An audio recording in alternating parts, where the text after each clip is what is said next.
शिवाय गुरवे नमः। शिवाय गुरवे नमः। शिवाय गुरवे नमः। शिवाय गुरवे नमः। शिवाय गुरवे नमः। शिवाय गुरवे नमः। शिवाय गुरवे नमः। शिवाय गुरवे नमः। జ్ఞానం యొక్క స్వరూపము అనిర్వచనీయం. ఒక పదార్థం యొక్క నిర్వచనము చెప్పాలనుకున్నప్పుడు దాని యందు దృశ్యత్వము, అన్యత్వము మొదలగు ధర్మములు అనుభవానికి వచ్చినప్పుడే చెప్పగలుగుతారు. నిర్వచనమునకు అర్హమైన వస్తువు ఏదైనా ఈ లక్షణం ఇది దానిది, దానిలోనే అది పరిమితికి లోబడి ఉంటుంది. ఏ లక్షణాలైతే అంటే అనుభవంతో మీరు తెలుసుకున్నారో అక్కడ వరకే ఉంటుంది. అంటే గుణాలకి లోబడి, లక్షణాలకి లోబడి ఉంటుంది. అనుభవం లేదే ఒక వస్తువు గురించి మీరు చెప్పలేరు. ఆ కారణము చే అది మనస్సునకు వాక్కునకు విషయం అవుతుంది. ఇట్టి స్థితిలో విషయముగా కూడా అదే అవుతుంది. ఈ కారణము చేతనే జ్ఞానము పుట్టేదని ఆత్మ సమవాయి అంటే ఆత్మ నుండి విడదీయరాని గుణం అని స్వీకరించే వాదనలు వస్తాయి. ఎన్ని వాదనలు వచ్చినా ఉన్నది ఆత్మే, అది అనిర్వచనీయము, దానికి ఎక్కడా కూడా భేదమో లేతే అది నశించేదో కాదు. అది అనిర్వచనీయం అంతే. అనిర్వచనీయం అనేది కూడా అనుభవాన్ని బట్టే చెప్పారు. వాదనలకు అతీతం ఇది.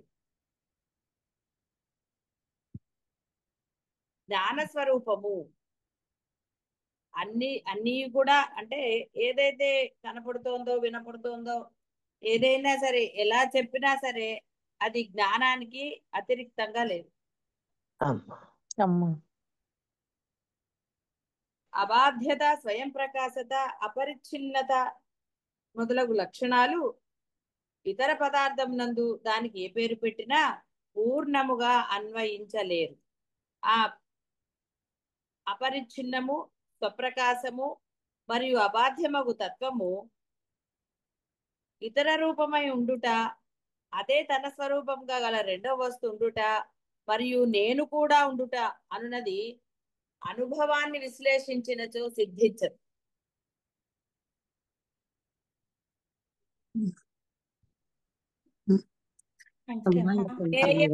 అనిర్వచనీయమనున్నవి పర్యాయ పదాలు. విదితము అవిదితముల కంటే విలక్షణముగా మరి ఒకటి ఉండజాలదు. కావుననే అనిర్వచనీయ పదము సకల నిర్వచనములను నిషేధించి నిర్వచనములకు అందని తన ఆత్మయందు విశ్రాంతిని కలిగి. అమ్మా నమస్కారం అమ్మా, పాదాభివందనాలమ్మా. అమ్మ విదితము అవిదితము అనేది అర్థం కాలేదమ్మా, విదితము అంటే వివరించమని. తెలియబడినది, అమ్మా అవిదితము అంటే తెలియదు అని అర్థం. నీకు తెలియబడింది, తెలియబడనిది రెండే కదా ఉన్నది. అమ్మా నాకు తెలుసు, నాకు తెలియదు, ఇవి రెండేగా. అమ్మా అద్- అమ్మా ఇక్కడ అర్థం అవట్లేదమ్మా. అది ఆ, ఆత్మకు అభిన్నంగా ఏదీ లేదు. అది కొంచెం వివరంగా చెప్పండి అమ్మా. పాదాభివందనాలమ్మా. ఏమర్థం కాదు? బాహ్యమైన ఏ వస్తువులకైనా సరే ఇది నాకు చాలా ఆనందాన్ని ఇచ్చింది, లేకపోతే ఇంకొకటి ఇచ్చింది, ఇలా మీరు ఇది ఎప్పటికీ ఉంటుంది ఈ వస్తువు, ఇలాంటి ఎన్ని లక్షణాలు చెప్పినా అవన్నీ కూడా పూర్ణత్వాన్ని దానికి ఇవ్వలేవు. ఉమ్, ఎప్పటికీ అవి సత్యముగా ఉండవు, అంటే ఎప్పుడూ ఉండవు అవి. అవి నశిస్తాయి ఎప్పుడో ఒకప్పుడు. అవునమ్మా. అపరిచ్ఛిన్నము ఈ మాట గుర్తులేదు. స్వప్రకాశము ఇది గుర్తులేదు.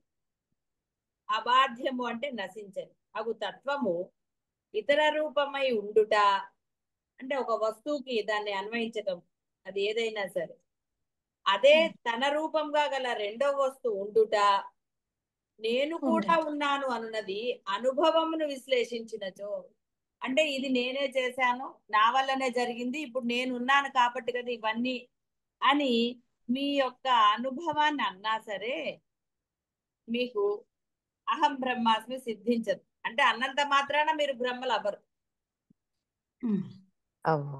సిద్ధించదు అని అర్థం. ఇది ఎక్కడ ఎవరికి ఈ 3 లైన్లు గుర్తులేదు. నేను కూడా ఉండుట అనున్నది అనుభవంను విశ్లేషించినచో సిద్ధించదు. అజ్ఞేయము అనిర్వచనీయం అనున్నవి పర్యాయ పదాలు, రెండు ఒకటే. దాని గురించి దృఢంగా చెప్పడానికి అవి వాడారు. అమ్మ.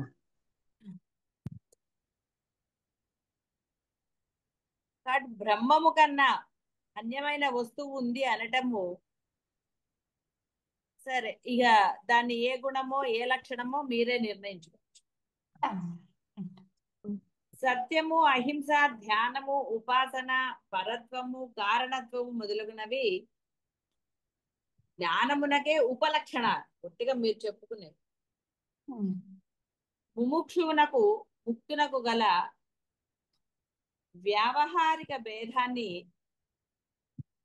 ఎదుట ఉంచుకుని సత్యము, అహింస మొదలగు సద్గుణముల స్వరూపమును గురించి విచారించినచో ఏ గుణమునందైనను సత్ కలదు అనే నిర్దేశము సచ్చిత్ స్వరూపమగు ఆత్మ యొక్క సామీప్యము కారణముగానే సంభవము.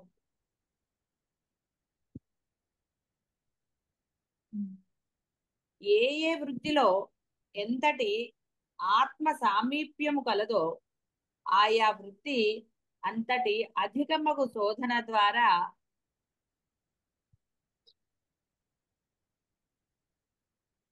ఆత్మ సాక్షాత్కారానికి, అజ్ఞాన నివృత్తికి ఉపాయం అవుతుంది.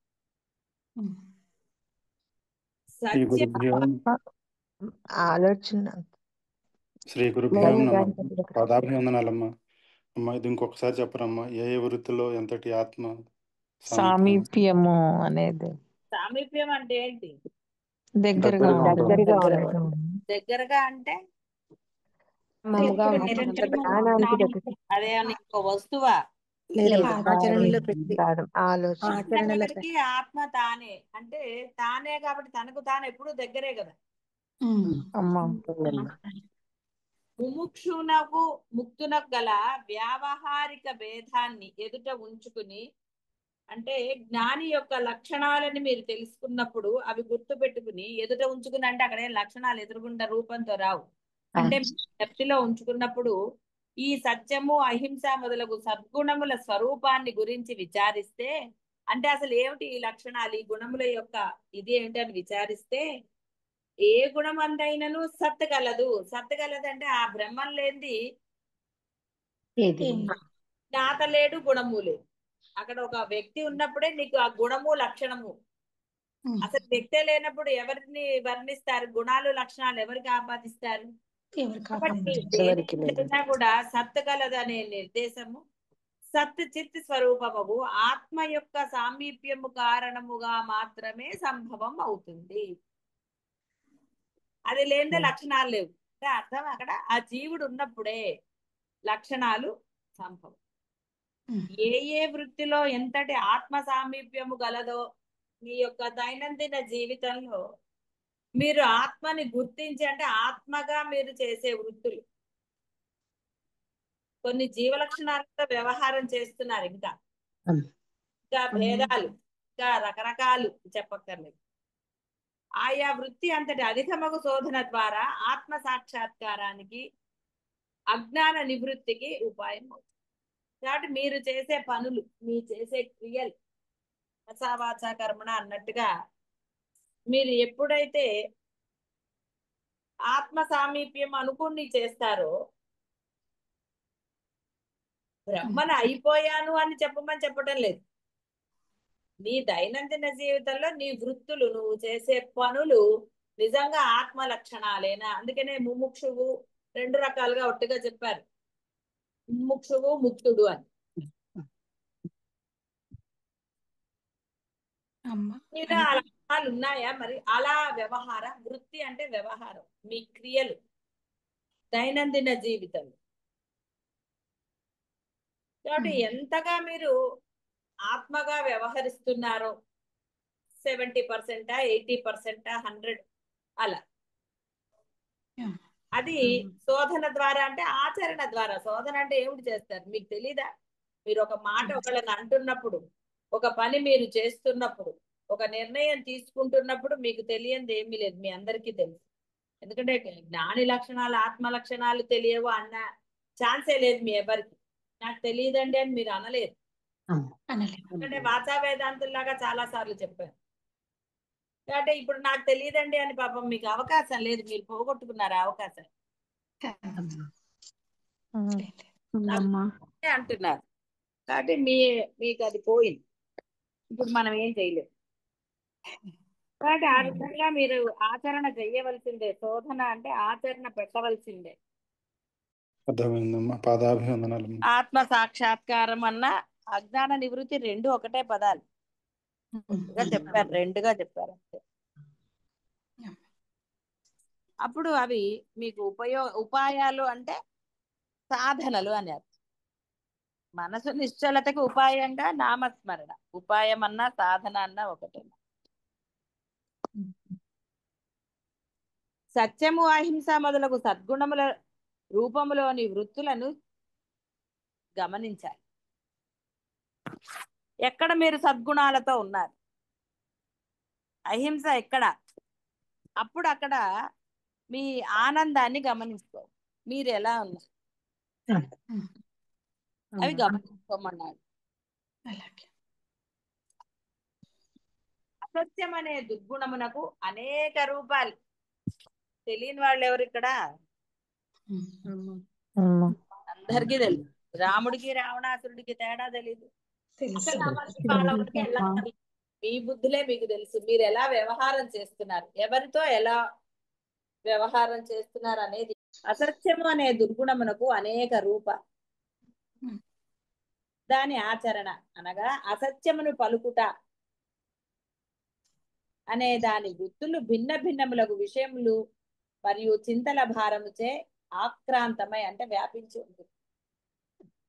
ఒక అబద్ధం ఎంత గోలండి, అలవాటైపోయి అదే ఆనందంగా ఉన్న వాళ్ళ గురించి చెప్పటం లేదు.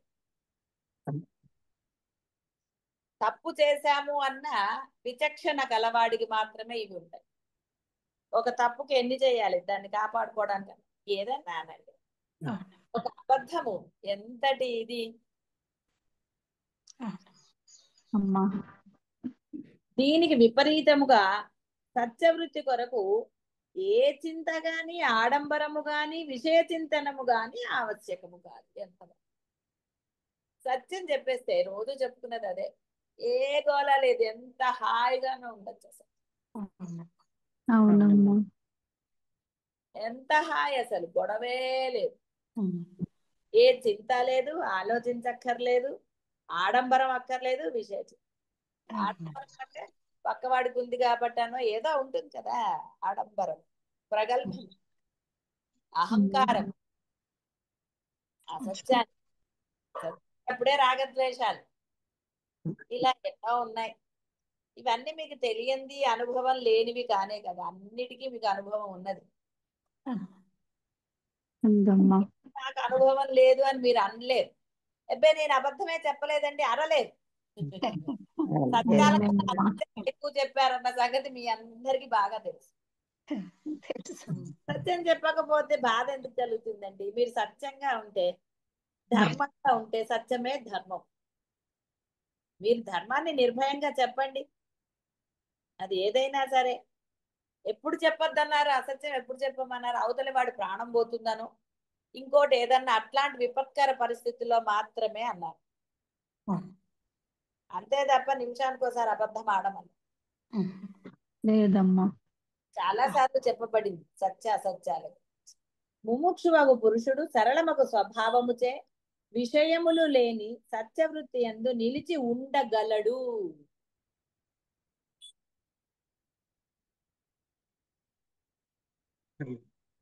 అమ్మా నమస్కారం అమ్మా. అమ్మా సత్యము చెప్పకుండా ఉండటం కూడా అసత్యం అవుతుందమ్మా. నేను అదే చెప్తున్నాను కదా, ఒకవేళ వారి అమ్మా. అవతలి వారి యొక్క అమ్మా. స్థితిని, అంటే వాళ్ళకి ప్రాణమే పోతుందో లేదా వాళ్ళు ఇదైపోతారో అనుకున్నప్పుడు అమ్మా. వారికి చెప్పక్కర్లేదు. ఓ అమ్మా. జాతకం చూసి ఒరే నీ ప్రాణం పోతుందని వాడు చెప్పకూడదు. అమ్మా.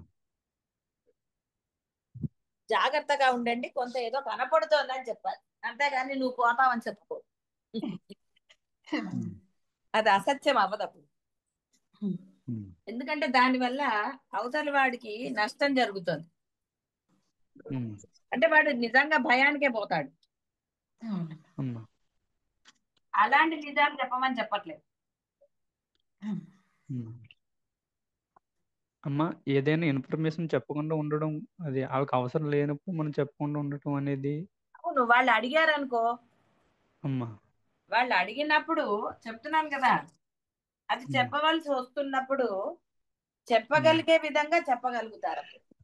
వారు అమ్మా. బాధపడకుండా, అంటే అమ్మా. దానివల్ల వాడికి ఎఫెక్ట్ ఇవ్వకుండా చెప్పగలగదు. అది నువ్వు అమ్మా. ధర్మంగా ఉన్నప్పుడు తప్పకుండా వస్తుంది. అమ్మా.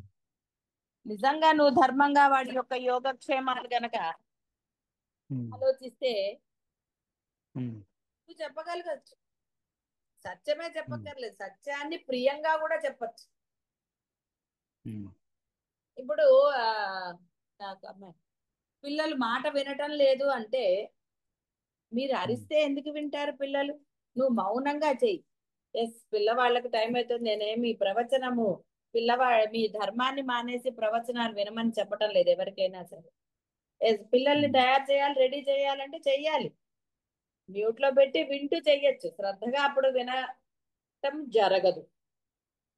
అమ్మా. దాన్ని ధర్మాన్ని మానేసి వింటే ఇంకా నువ్వు ఆచరణ పెట్టింది ఎలా అవుతుంది? కాబట్టి అవదమ్మా. సిద్ధంగా ఉన్నప్పుడు ఆ తర్వాత వినొచ్చు, శ్రద్ధగా వినొచ్చు. పిల్లల్ని అరవటమో, కోపట్టమో, వాళ్ళని బెదిరించటమో అనేవి కూడా అసత్యాలే. దేనికి బెదిరించాలి? ప్రేమగా చెప్పి చూడండి. ఉంటారు పిల్లలు, వాళ్ళ అంటే ఆ చిన్నతనం వాళ్ళకి తెలియదు. మౌనంగా ఇది చేయండి అని కూడా చెప్పాను నేను. ప్రతిసారి అరవక్కర్లేదు, ప్రతిసారి ఇది చేయక్కర్లేదు. మీరు మౌనంగా మీ పని మీరు చేస్తూ వెళ్ళిపోండి, వాడికి అర్థం అవుతుంది.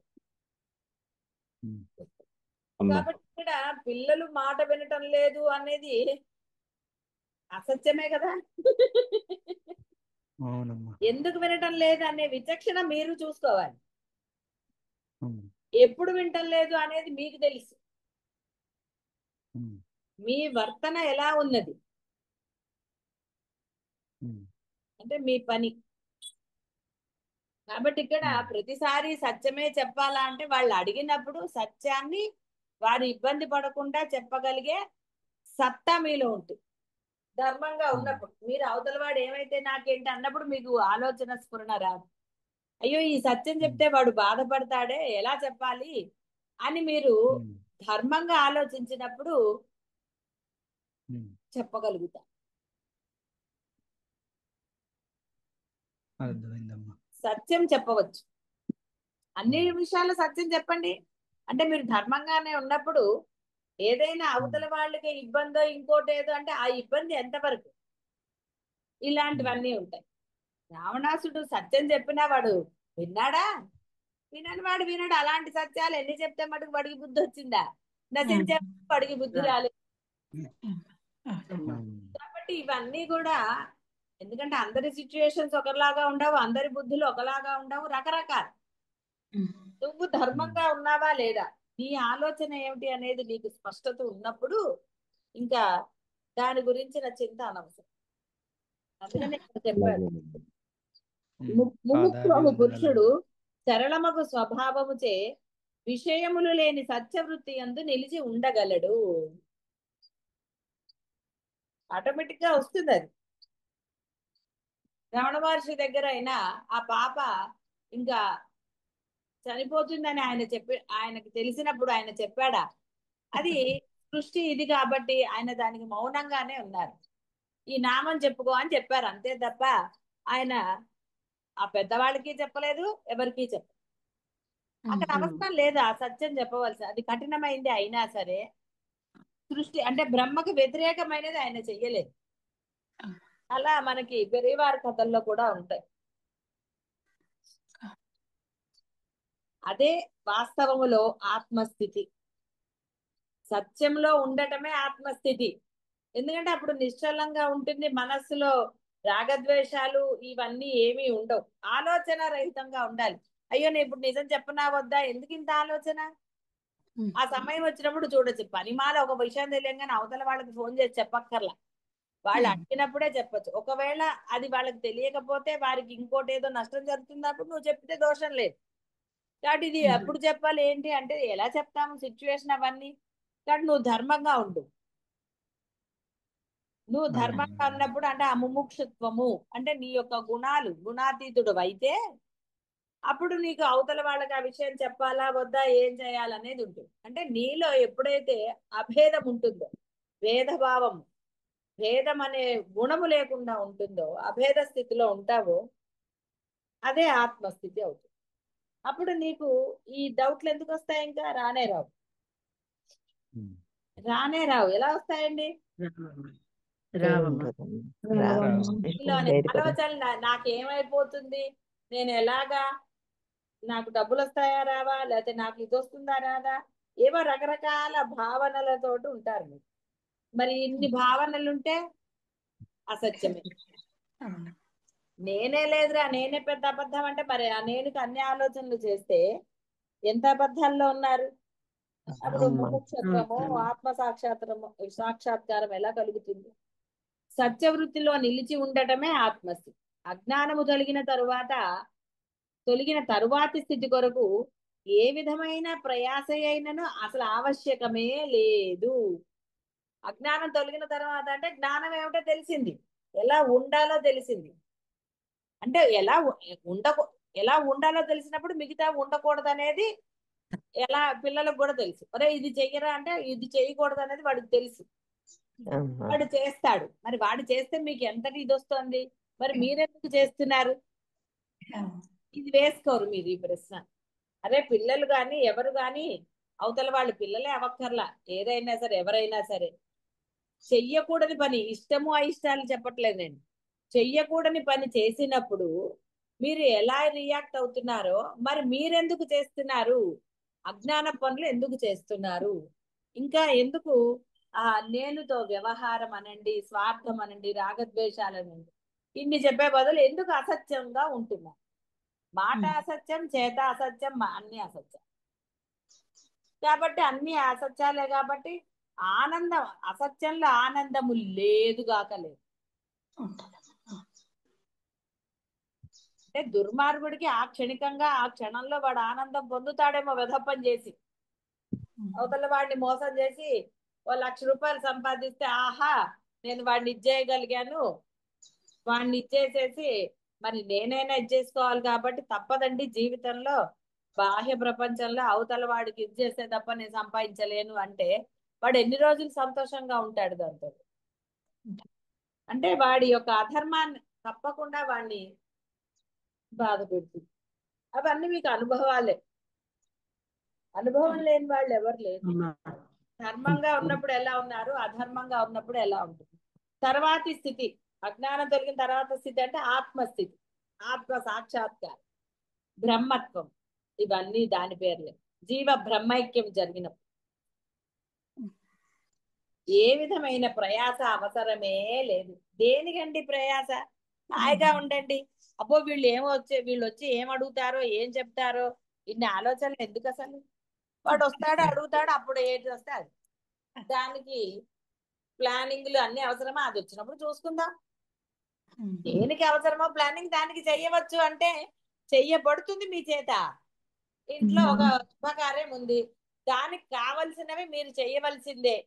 అంటే ఆలోచించి చేయక్కర్లా, చెయ్యాలి అని ఆ స్ఫురణే మీ చేత అన్ని చేయిస్తుంది. పెద్ద ఇది అక్కర్లేదు. గురువు గారి దగ్గరికి వెళ్ళాలా వద్దా అనేది ఆలోచన చేసిన వాడు ఎప్పటికొస్తాడండి? ఇవాళ వెళ్దాం ఎల్లుండి వెళ్దాం అంటే ఎప్పటికీ రేపు రానే రాదు. కరోనా వచ్చినప్పుడే బయలుదేరారు. ఎన్ని లెక్క పెడతారండి? ఆటోకి ఎంత అవుతుంది, దీనికి ఎంత అవుతుంది, వెళ్తే ఇప్పుడు రాగలమా, ఇన్ని లెక్క పెట్టారు అనుకోండి. అంటే ఇంకేం సిద్ధిస్తుందండి? సత్యం, అందుకే సత్యంగా ఉండండి. అనిపించింది వెళ్ళటం, కుదరదు అనుకోవడం ఎందుకు? అప్పుడు కుదరినప్పుడు అనుకోవటం ఎందుకండి? కుదరదని మీకు తెలిసినప్పుడు, అదే నేను మొన్న చెప్పాను కదా, 4 రోజుల నుంచి అనుకుంటున్నా, వారం ఎందుకు అనుకోవటం అసలు? అనుకోకూడదమ్మా. ఆకలేసినప్పుడు తింటారా? ఏదో ఒకట్లా తింటే ఏమవుతుందంటే అజీర్తి చేస్తుంది. పోలే లోపల పడేద్దాం అనుకుంటే అజీర్తి చేయక ఏం చేస్తుంది? ఆకలేసినప్పుడు తింటే హాయిగా తృప్తిగా ఉంటుంది. కాబట్టి అనుకున్నప్పుడు వస్తే తృప్తి. అంతేగాని 4 రోజుల నుంచి అనుకుంటున్నాను ఎలా వెళ్ళాలి అనుకుంటా, వెళ్ళాలి అంటే నేను కేవలం గురువు అనే కాదు, ఏదైనా సరే ఒక మంచి ప్లేస్ కి నేను చెప్పేది. అంతేగాని పక్కింటికో ఎదురింటికో గురించి కాదు. అక్కడికి ఆలోచించండి, వెళ్ళాలా అక్కర్లేదా. ఒక గుడికో గురువుల దగ్గరకో వెళ్తున్నప్పుడు ఆలోచన దేనికి? మళ్ళీ నిన్న రాలేకపోయినా రాకపోయినా ఇవి కూడా ఉండరాదు, అవి ఆలోచనలు. అమ్మా అనుకుంటున్నాను కానీ రాలేకపోతున్నాను, రాకపోయినా కూడా అంటే ఏమిటండి గురువుకి పాపం, అది ప్రాబ్లం అనుకో. కాబట్టి ఈ ఆలోచనలు ఉండకూడదు. ఎప్పుడైతే సత్యంలో ఉంటారో, నిజంగా సత్యం ఉన్నవాడు ఈ ఆలోచనలు ఎందుకు ఉంటాయండి? ఏది కష్టం చెప్పండి? మీరు కష్టం అంటే ప్రతిదీ కష్టమే అంటారా? ప్రతిదీ కష్టమని. ఇష్టమైతే కష్టమే లేదు. ఇష్టమైనప్పుడు వచ్చే లేదండి రాత్రిపూట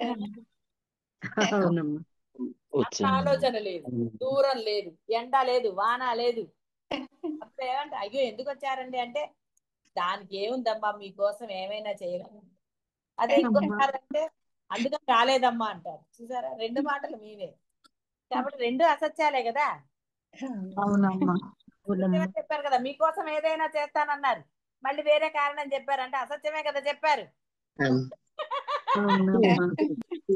కాబట్టి అనుకోవటం అనేది అసత్యమే. నిజంగా అయితే సత్యం అయితే మీరు రావాలి కదా. రాలేకపోతున్నానన్నది అసత్యం కాదా? సంవత్సరానికి వచ్చారా రాలేదా, ఇప్పుడు ఎలా రాగలిగారా అని అడిగితే కదండి ఇది. మరి ఆశీర్వాదం తీసుకుని వెళ్ళాలంటే నీ అవసరం అక్కడ. చూసారా, అది గురువు అన్నారు అనుకోండి ఎంత బాధపడతారు కదా. పొట్టిగా బాధేం పడరు. అవునమ్మా, అది అసలు.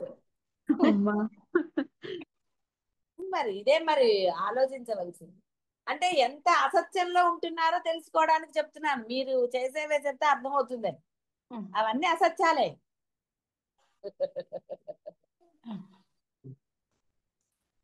అందుకని అసత్యమైన మాటలు దేనికండి? ఉండకూడదమ్మా. చేద్దాం అనుకున్నామంటే ఏం తేవాలో అర్థం కాలేదు. మీరు అన్ని వద్దన్నారు కదా, అందుకే తేలేదు. అమ్మా అసలు ఎందుకు అవన్నీ కదా? మీకు అనిపించింది తెచ్చారు కదా.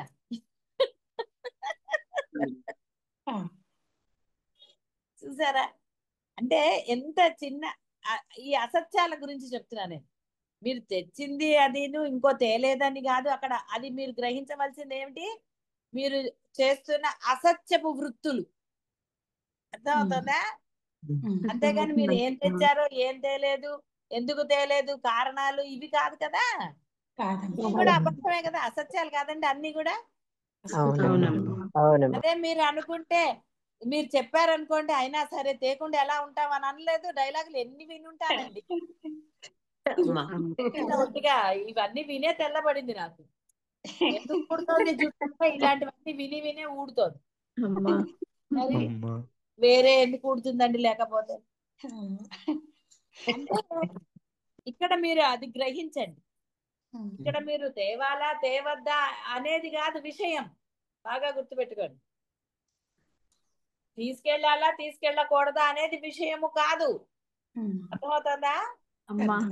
అర్థమవుతుందమ్మా. అనుకోవటమే విషయం, అది అసత్యం. ఇది అది ఇది అనుకుంటారు చూసారా, అది అసత్యం. నేను గురువు పట్టట్లేదు. మీ ఇళ్లలో కూడా, వ్యవహారంలో కూడా, దైనందిన జీవితంలో అనుకోవటమే అసత్యం. ఇప్పుడు మామూలుగా ఏమంటారు? నువ్వు అనుకుంటే నేనేం చేస్తాను అని అనరండి వేరే వాళ్ళని. ఇప్పుడు నేను కూడా అనొచ్చు కదా.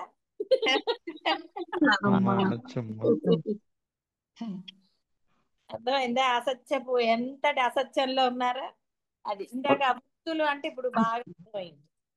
అసత్యపు వృత్తులు ఎందుకండి అలాంటి మాటలు? దాన్నే ఆయన ప్రగల్భాలు అన్నాడు. యుద్ధం అని తెలుసు, వచ్చాడు, కృష్ణుని హెల్ప్ అడిగాడు, అన్నీ యుద్ధభూమిలోకి వచ్చి ఎబ్బే నేను చేయను వెళ్ళిపోతాను కదా. అందుకని ఆయన ప్రగల్భాలని తిట్టాడు. ప్రగల్భాలు అంటే అబద్ధాలు కాదండి. వాడు ఒట్టి ప్రగల్భాలు అంటే అర్థం ఏంటి? అన్ని అసత్యాలండి వాడు అంటాడు కానీ ఒక్కటి చేయడు, వాడి వల్ల ఏది కాదు. ఇప్పుడు బాగా అర్థమైంది. అసత్యము వృత్తులు ఏదో అన్వయించి చెప్పడం దేనికండి? అమ్మా ఇది మీకు తెచ్చాను, అయిపోయింది కదా ఒక మాట. అనిపించింది, అనిపించలేదు, అది వద్దన్నారు, ఇది వద్దన్నారు, ఇంకోటి అన్నారు, ఇది అన్నారు. ఎన్ని వచ్చాయండి? అవునమ్మా, ఒకదానికి 4 వస్తాయమ్మా ఆలోచిస్తే. ఇంకోటి నేను తెమ్మని చెప్పానా? అది మీరు అనుకునే కదా తెచ్చారు, ఇది ఇద్దాములే అని. మళ్ళీ ఒకటే తెచ్చాను అన్నారు.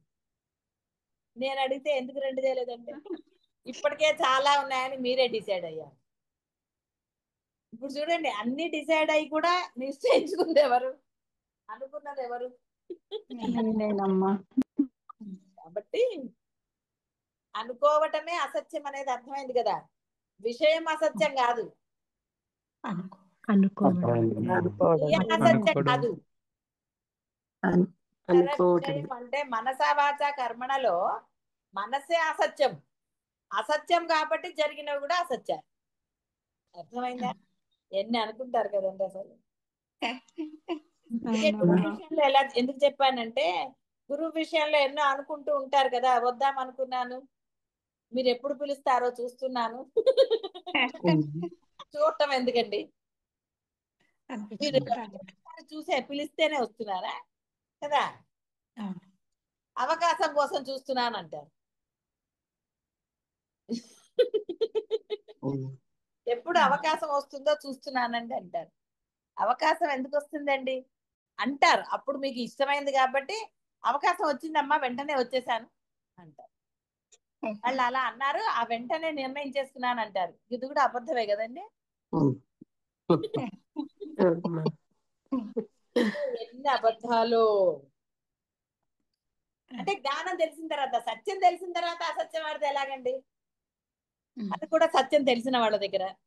నిజం తెలిసిన వాడితే అబద్ధం ఆడితే ఎలా ఉంటుందండి? కదా. ఇలాంటివన్నీ విని విని నవ్వుకునే నా జుట్టు తెల్లబడిపోయి ఊడిపోతాయి. కాబట్టి అసలైన స్థితి కోసం ప్రయాస అక్కర్లేదు. ఎప్పుడోనే చెప్పారు, సాధనే అవసరం లేదు. అదే విధముగా కామము, క్రోధము, లోభము ఇప్పుడు చెప్పినవన్నీ ఇవే. కామం కోరిక, వెళ్ళాలన్న కోరుకున్నప్పుడు ఏమైనా గుర్తొచ్చిందండి? అమ్మ అనిపించి వచ్చేసానంటారు. అప్పుడు అనిపించడం అసత్యం అవలే, సత్యమైంది. 4 రోజుల నుంచి వారం నుంచి అనుకుంటున్నాను అన్నది అసత్యం అయిపోలా. అసత్యం. అవును. అవునమ్మా. అవునమ్మా. కామము, క్రోధము, లోభము మొదలగు దుర్గుణముల వృత్తులు కూడా సగర్భములు మరియు సవిషయములుగానే అనిపిస్తాయి. అనిపించవా? వాడు అలా చేశాడు కాబట్టి నాకు కోపం వచ్చిందండి, వాడు అలా అన్నాడు కాబట్టి నేను ఫీల్ అయ్యానండి, ఇలా రకరకాలు. లోభత్వం అందుకే చూపించానండి. ఎందుకు ఇవ్వాలి వాడికి చెప్పండి, అసలు వాడు నాకు అప్పుడు ఇవ్వలేదు, ఇలా ఏమో అంటూ ఉంటారు కదా. అందుకే వీటిని దుర్గుణములనే చెప్పారు. అవన్నీ కూడా మీకు నచ్చుతాయి, ఇష్టం అవుతాయి మీరు చేసినప్పుడు. అవతల వాళ్ళతో చేయించినప్పుడు నేనే చెప్పేవాడిని అలా చేయమని. ఎన్ని అసత్యాలు! ఎవని విషయములో కామము కలదో, ఎవనిపై క్రోధము కలదో, ఏది కోరబడునో దానిని నిశ్చయం చేసుకుని మనస్సు తద ఆకారం కానిదే ఈ దుర్గుణములకు ఉనికియే ఉండదు. అర్థమైంది కదా? మనసులో ఎన్ని భావనలండి, అసలు చెప్పక్కర్లేదు.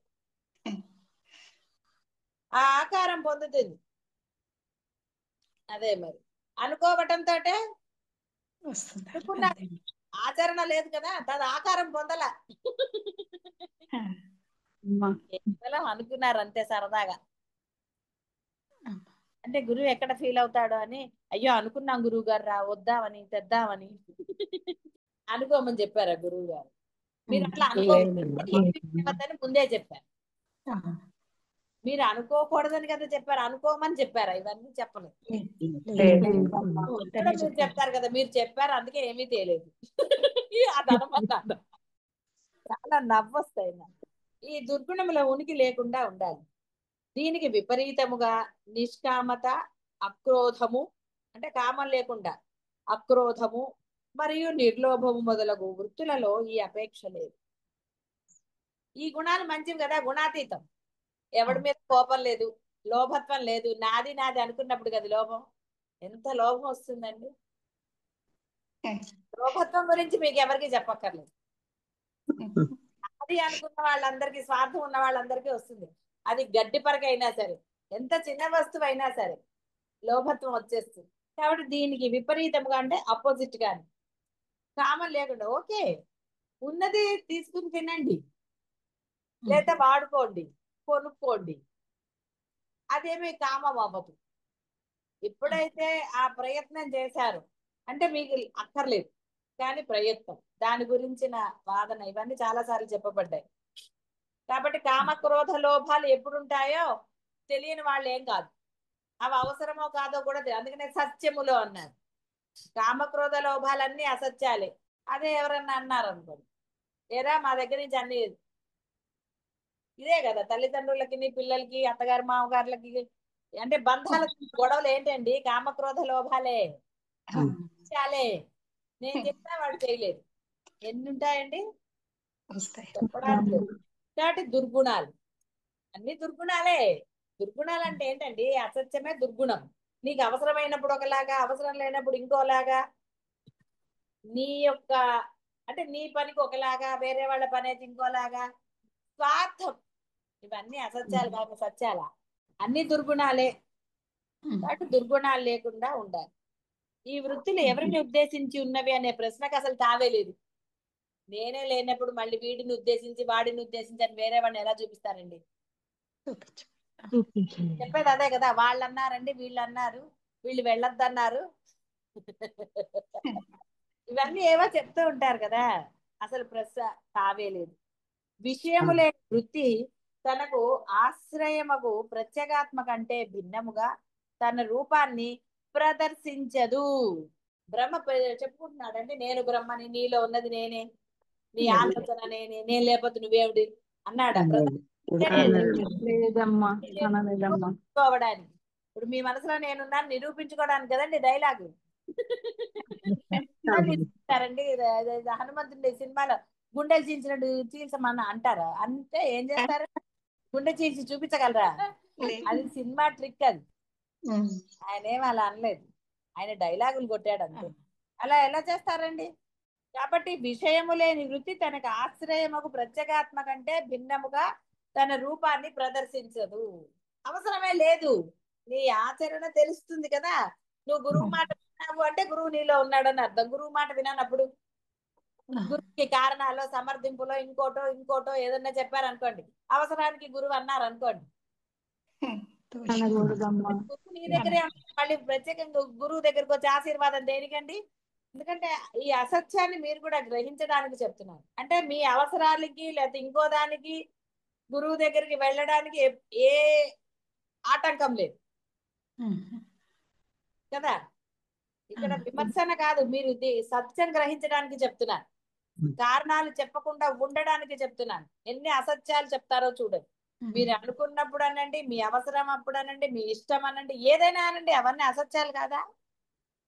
సత్యాలేనమ్మా. అప్పుడే కారణాలు వచ్చాయి.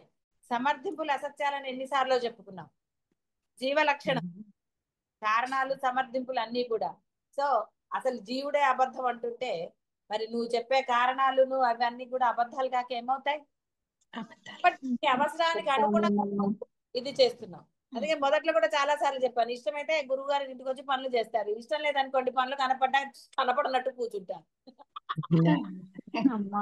అప్పుడు మిమ్మల్ని ఏమనలేదు, ఎప్పుడు అనలేదు, చేయలేదని అన్నారా? సత్యంలో ఉన్నవాడికి నువ్వు చేస్తే చేయకపోతే.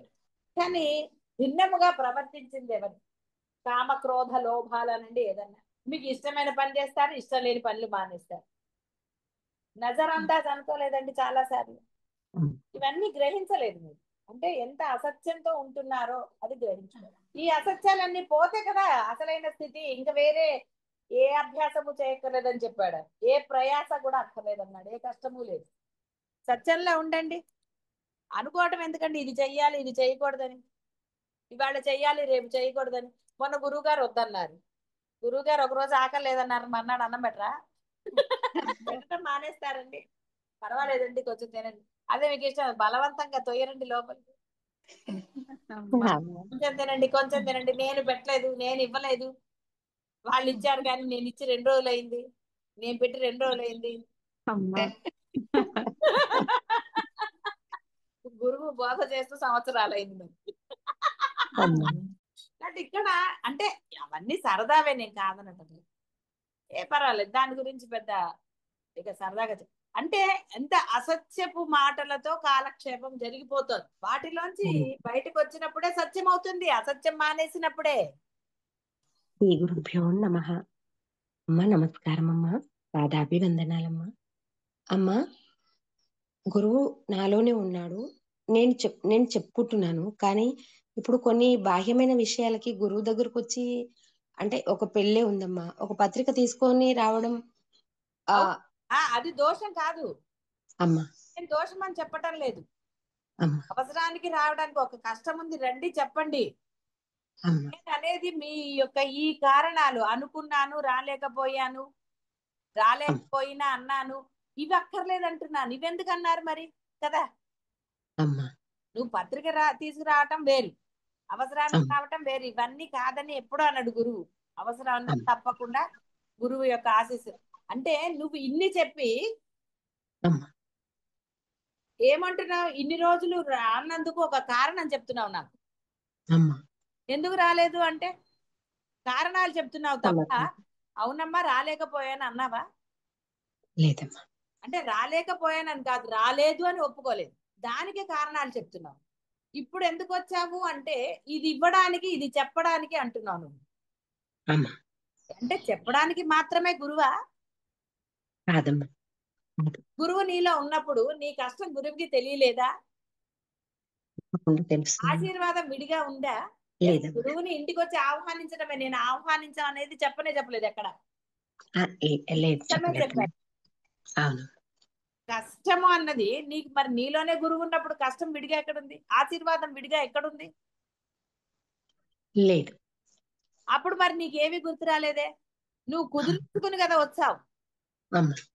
మరి అదే మీకు టైం ఉంది అనుకోండి పర్వాలేదని ఉంటాను. అదే టైం లేకపోతే ఈ నిర్ణయాలన్నీ మీవే కదా. వెళ్ళిపోవాలి లేదమ్మా వెళ్ళిపోవాలి ఇంకా అది ఇది అని ఏదో రకరకాలు. అంటే కారణాలన్నీ అసత్యాలా కాదా చెప్పండి? అసత్యాలే తల్లి. ఆహ్వానం చేయడానికని అందుకే ఎక్కడ అనలేదు. గురువుని పర్సనల్ గానే ఆహ్వానించి తీరాలి, అంటే అందులో ఆప్షన్ లేదు. నేను అది ఎక్కడన్నా చెప్పాను ఇందాక? చెప్పలేదు తల్లి, చెప్పలేదు. కష్టాన్ని చెప్పాను. మరి నీకే గురువు ఉన్నప్పుడు, నీ మనసులోనే ఉన్నప్పుడు నువ్వు కష్టం అని ఎందుకు అంటున్నావు? చెప్పుకోవాలని వచ్చానని ఎందుకు అన్నావు? లేదు అమ్మా నేను అలాంటప్పుడు ఈ కారణాలు అనకూడదు అంటున్నాను. ఇప్పుడు ఉంటుందమ్మా రావాలని, కానీ ఏం చేస్తానమ్మా బాహ్య పరిస్థితుల వల్ల రాలేకపోతున్నానని అబద్ధం కదండి. గురువు అన్నాడా ఎప్పుడు రండి అని? లేదమ్మా. మీకు వీలున్నప్పుడే రండి అంటాడు, అంతే తప్ప రోజు వచ్చి కూర్చోండి అన్నారా? లేదు. లేదమ్మా. ఇప్పుడు ప్రవచనాలు శని ఆదివారాలు శుక్ర శనివారాలు జరిగితే రాలేదు మీరు? లెక్క పెట్టుకున్నారా లెక్క పెట్టలేదా డబ్బుల గురించి అని తర్వాత చెప్పుకుందాం. కానీ అంటే ఎక్కడ ఎలా ప్రవర్తిస్తున్నారు అనేది మీకు తెలియడానికి చెప్తున్నారు. ఎక్కడ అసత్యంగా ఉంటున్నారు. మీ అవసరం ఉన్నప్పుడు ఒకలాగా, అవసరం లేనప్పుడు ఇంకోలాగా ఉండటము అసత్యమా కాదా ప్రవర్తన? సత్యమేనమ్మా. వేరే చెప్పాల్సిన అవసరం ఏముందమ్మా? ఎందుకు గురువు దగ్గరికి చెప్తున్నాను అంటే, ఎక్కడైతే అసలు అనుకోవటం మానేయాలో అక్కడ చేస్తున్నారు. మరి ఇక్కడ మానేస్తే కదా బాహ్యంలో కూడా మానేస్తారు. బాహ్యంలో ఒకళ్ళ ఇంటికి ఫంక్షన్కి వెళ్తున్నారంటే మీరు ఏమంటారండి? ముందర వాళ్ళు మనకి సహాయం చేశారు, లేకపోతే వాళ్ళతో మనకు అవసరం ఉంటుంది రేపొద్దున అంటారు. అది అసత్యం కదండి. వాళ్ళు పిలిచారు, ఇంటికి వచ్చి గౌరవంగా పిలిచారు, మనం వెళ్ళాలి, అది అసలైనది. ఇలా రకరకాలు కదా. ఏదో ఒకటి ఒకనొకతో రిటర్న్ గిఫ్ట్ వాళ్ళు చాలా బాగా ఇస్తారు. ఎప్పుడు కూడా వెళ్దాం చూసారా? అది సరిగ్గా ఇవ్వలేదు అనుకోండి, ఎంత బాధ అండి. అసత్యం ఎప్పుడు బాధిస్తుంది. నీ ప్రవర్తన సాక్ష్యం కదా. నీవు ఎలా ఉంటున్నావు? నిజంగా సత్యంగా ఉన్నావా? నీలో అబద్ధం లేదా? దేనికి అసత్యం? అసత్యమేనా? నీ భావాల అసత్యం, నీ ఆలోచన అసత్యం, నీ ప్రవర్తన అసత్యం. అందుకే మనస్సు చెప్పారు. నువ్వు మనస్సే అసత్యం అయినప్పుడు నీవన్నీ అసత్యాలే అవుతాయి.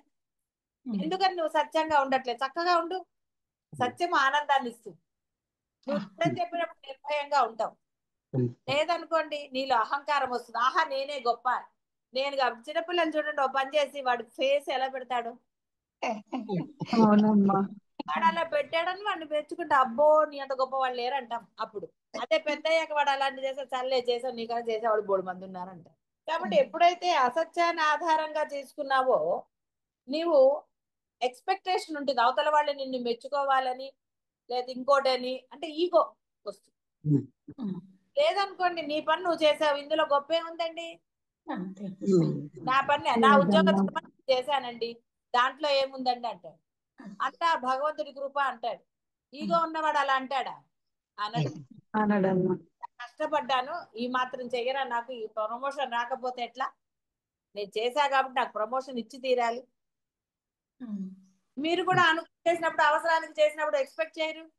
చూసా చచ్చిచెడి వాళ్ళ కోసం చేస్తే ఒక మెచ్చుకోవాలి కాదు కదా, అసలు ఇది లేదు ఏది లేదు. ఎందుకంటే ఆ ఈగోతో చేశారు.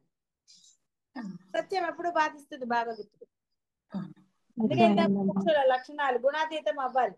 ఎస్ నేను చెయ్యాలి, అంతేగాని వాళ్ళకి ఇదైనప్పుడే చేస్తాను, అదైనప్పుడే చేస్తాను, లేకపోతే ఇంకోటి ఏదో. ఎందుకు అసత్యపు బ్రతుకులు, అసత్య మాటలు అవసరం అంటే ఏమీ నష్టం లేదు. ఆలోచన తప్పు. మీ ఆలోచనకు అనుగుణంగా కారణాలు, సమర్థింపులు ఇవన్నీ కూడా అసత్యాలు, గుణదోషాలు. నిన్న చెప్పి ఇవాళ అసత్యం అన్నాడు. ఏదైనా అదే కదా.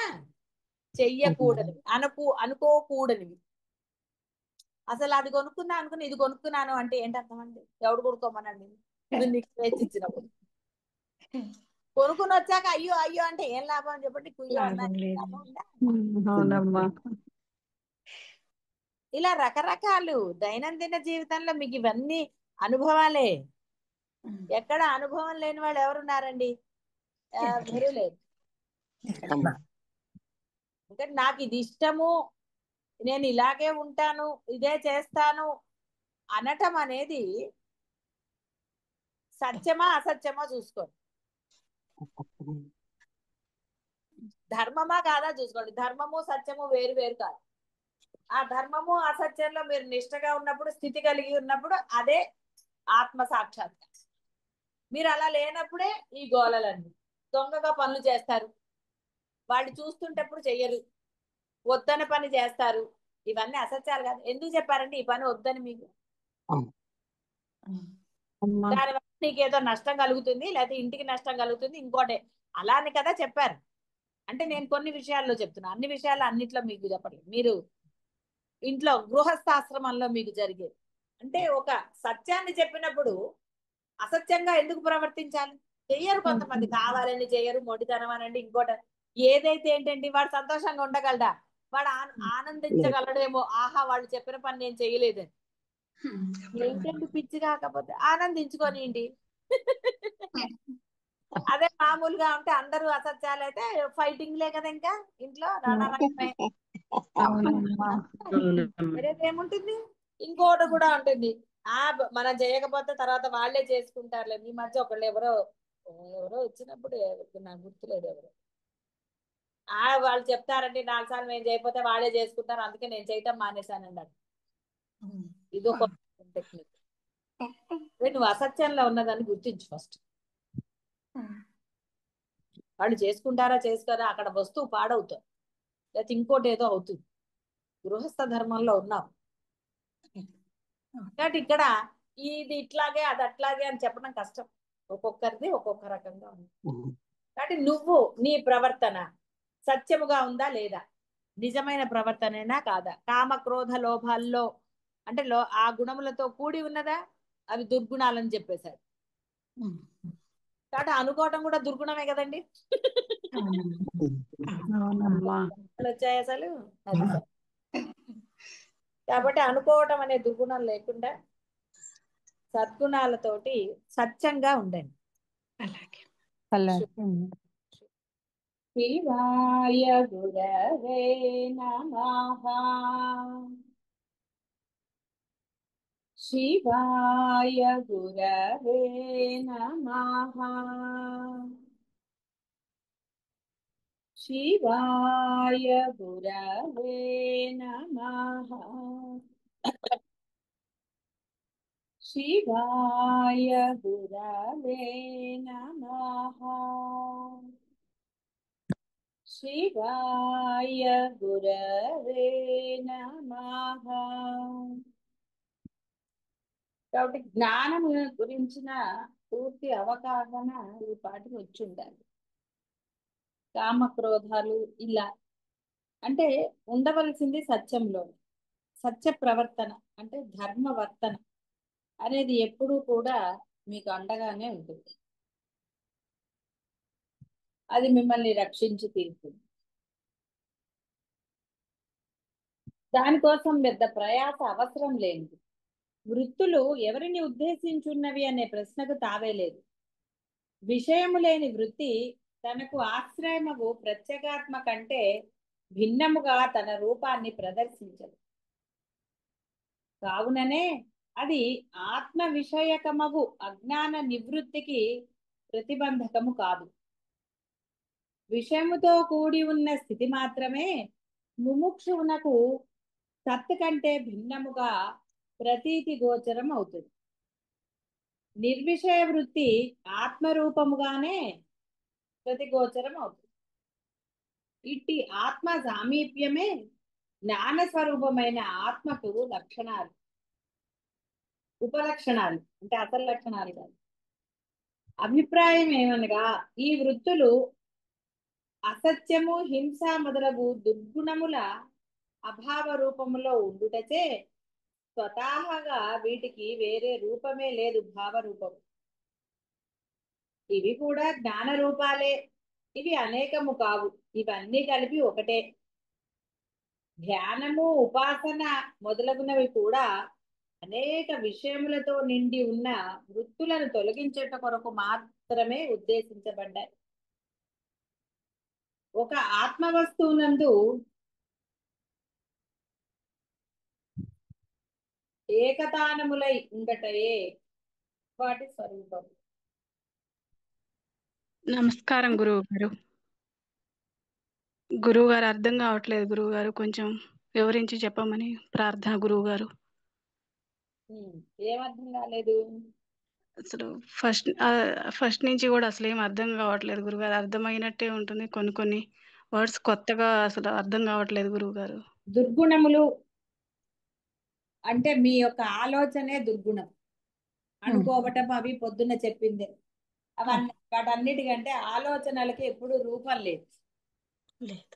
రూపం లేదు కాబట్టి అవన్నీ కూడా జ్ఞానముతోనే ఇది అంటే అర్థము మీరు ఉన్నారు కాబట్టే. జీవుడు అనేవాడు ఉన్నాడు కాబట్టి, అంటే ఆ జ్ఞానం ఉన్నది వాడికి తెలుసు. తర్వాత సంగతి వాడికి చెడు మంచి అన్నది జ్ఞానం ఉందని, వాడికి వాడు చేసే వృత్తుల సంగతి వాడికి తెలుసు. అంటే జ్ఞానముతోనే వాడు చేస్తున్నాడు, ఉన్నాను అన్న భావనతోనే చేస్తున్నాడు వాడు వృత్తులన్నీ కూడా. అందుకని అన్నీ కూడా జ్ఞాన రూపంలే అన్నారు. ఇవేమి వేరేవి కాదు, జ్ఞాన రూపంలే అన్నారు. వాడు తెలిసే చేస్తాడు, తెలియక చేస్తాడో తెలియక చేస్తాడన్నా వాడిలో ఉన్నది అదే. ఉన్నాడు ఉన్నప్పుడే, జీవభావం ఉన్నప్పుడే అవి స్వతహాగా వేరేగా వాటికి ఏమి ఉండదు. అన్ని కలిపి ఒకటే.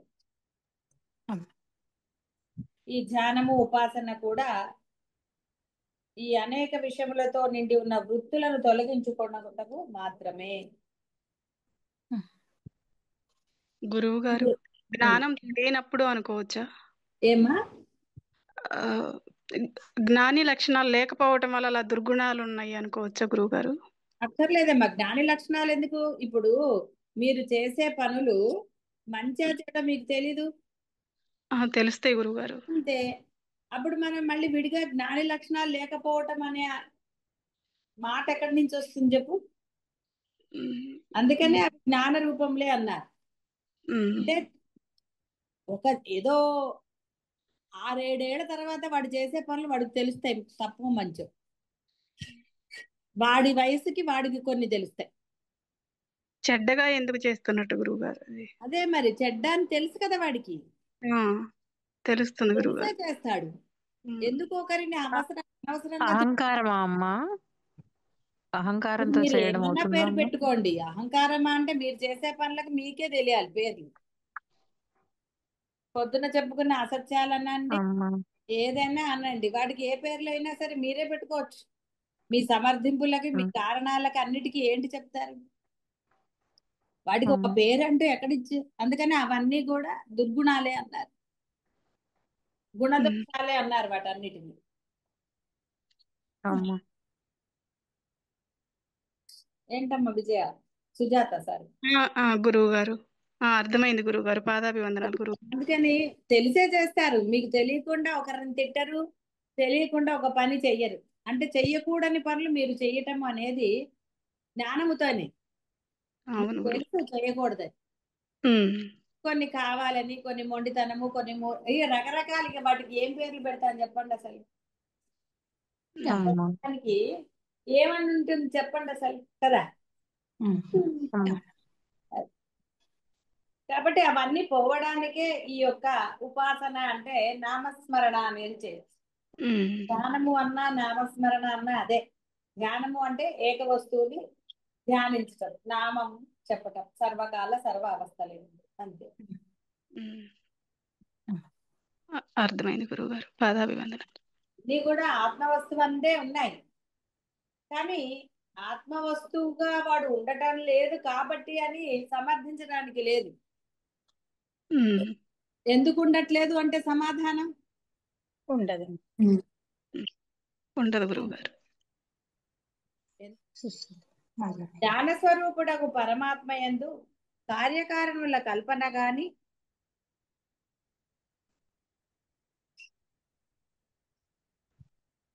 భోక్తృభోగ్యముల భేదభావం యొక్క కల్పన గాని అసంగతము.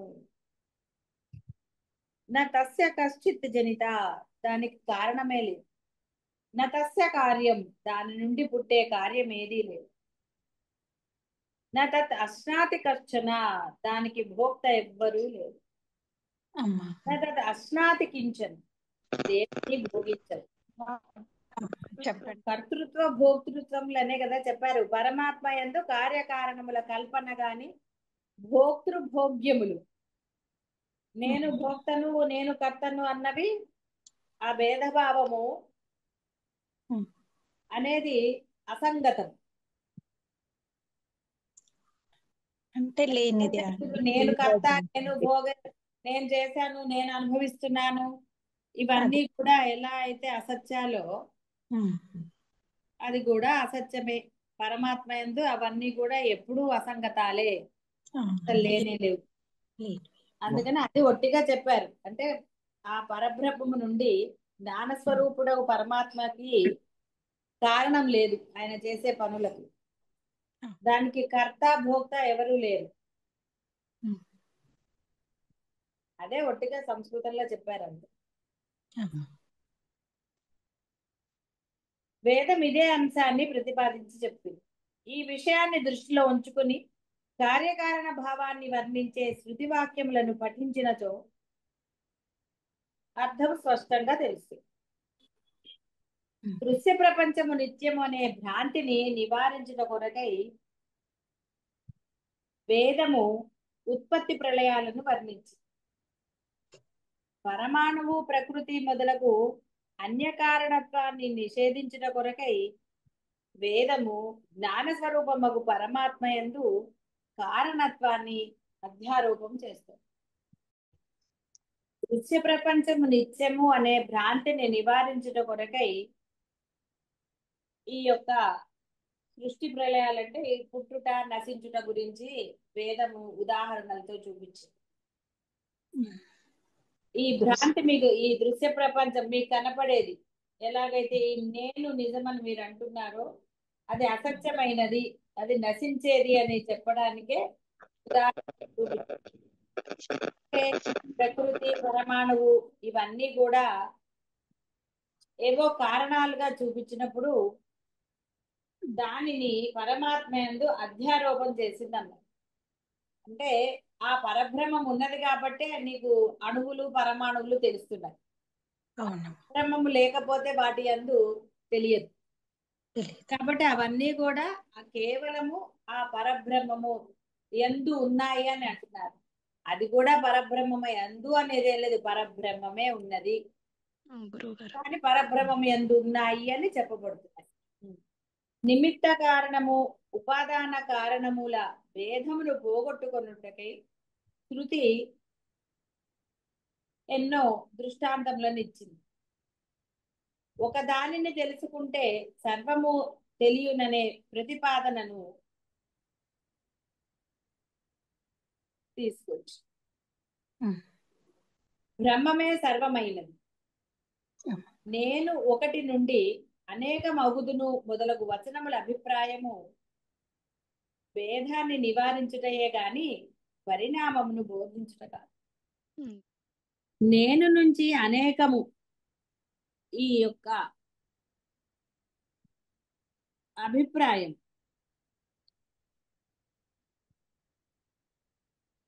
ఉన్నది ఒకటే, అనేకం అనేది లేదు. అనేకము అనేది కేవలం బోధ కొరకు మాత్రమే ఆ యొక్క పరిణామం, అంటే అనేకం అయ్యే పరిణామాన్ని చెప్పడం జరిగింది. కానీ ఉన్నది ఆ యొక్క బ్రహ్మం మాత్రమే. వేదము తెలియచెప్పి అభేదాన్ని చూపించారు. ఉన్నది పరబ్రహ్మం మాత్రమే. దానికి నిమిత్త కారణాలు, ఉపాదాన కారణాలు అంటే ఉదాహరణలు అవి ఇవి అన్ని చెప్పి ఎంత చెప్పినా ఉన్నది అభేదమైన ఒక్క పరబ్రహ్మమే అని చెప్పారు.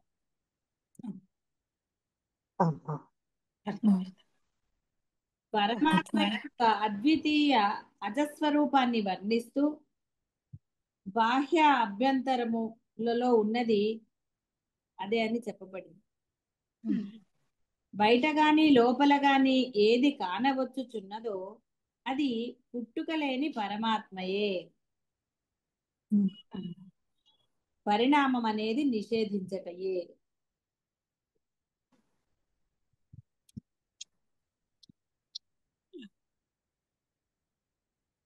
పరమాత్మ కంటే భిన్నముగా రెండవ వస్తువు లేదు. భేదము వాస్తవము కానే కాదు.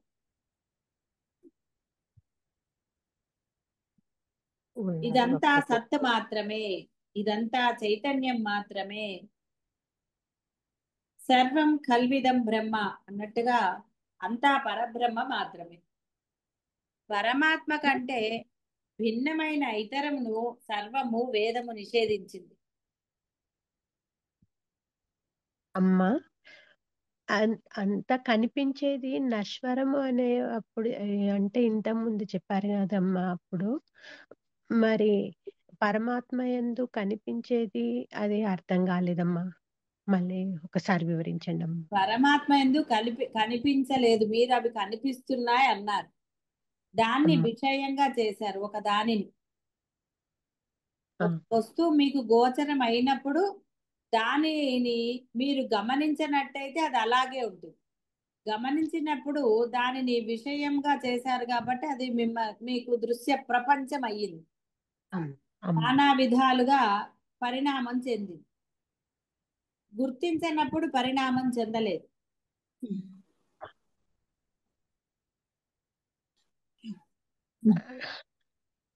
దృశ్య ప్రపంచమే లేదు అక్కడ. భిన్నముగా రెండో వస్తువే లేదు. రెండో వస్తువు లేదు అని తెలిసిన తరువాత కూడా మీరు నేను ఉన్నాను అన్నారు.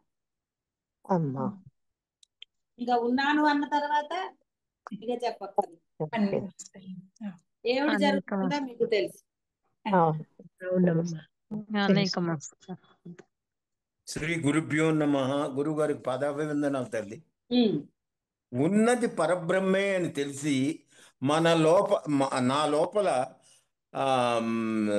జ్ఞానము ధర్మము ఉన్నది. సో ధర్మము ఎప్పుడు నన్ను గైడ్ చేస్తూ ఉంటుంది. ఏది ఎప్పుడు చేయాలి, ఏది అని పరబ్రహ్మ చెప్తాడు కదా తల్లి.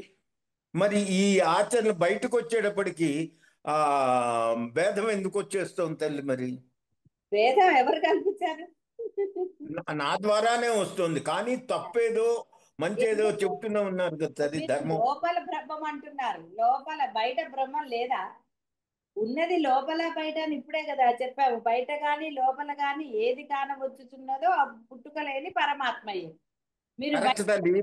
బయట కూడా ఉన్నారు ధర్మం అనేది, కానీ లోపల సరిచేసి పంపిస్తారు. ఇది మంచి, అది చెడు, నీ యొక్క విజ్ఞానం ఉపయోగించి చేయమని కదా తల్లి. మరి ఎందుకు జరిగిపోతుంది ఒక్కసారి అసలు విడిగా విజ్ఞానం, మీకంటూ విడిగా విజ్ఞానం ఏమిటి? ఉన్నది బ్రహ్మమే, మీరు బ్రహ్మమే కదా. బ్రహ్మానికి మళ్ళీ వేరే ధర్మము, వేరే విజ్ఞానము, వేరే ఇంకోటి ఎక్కడున్నాయి? అసలు మీరు అలా ఉండటం లేదు కాబట్టే మీరు బాహ్యంలో మళ్ళీ నేను అంటూ ప్రవర్తించగలుగుతున్నారు. మీరు నేను బ్రహ్మము అని అనుకున్న తర్వాత విడిగా అధర్మం ఎలా చేస్తారు? దుర్గుణాలతో ఎలా ఉంటారు? ఉండకూడదు. దృఢ నిశ్చయము చేసుకోలేదు కాబట్టే బయటకు వచ్చేసరికి నేను చూస్తున్నాను, నేను వింటున్నాను, నేను అంటున్నాను.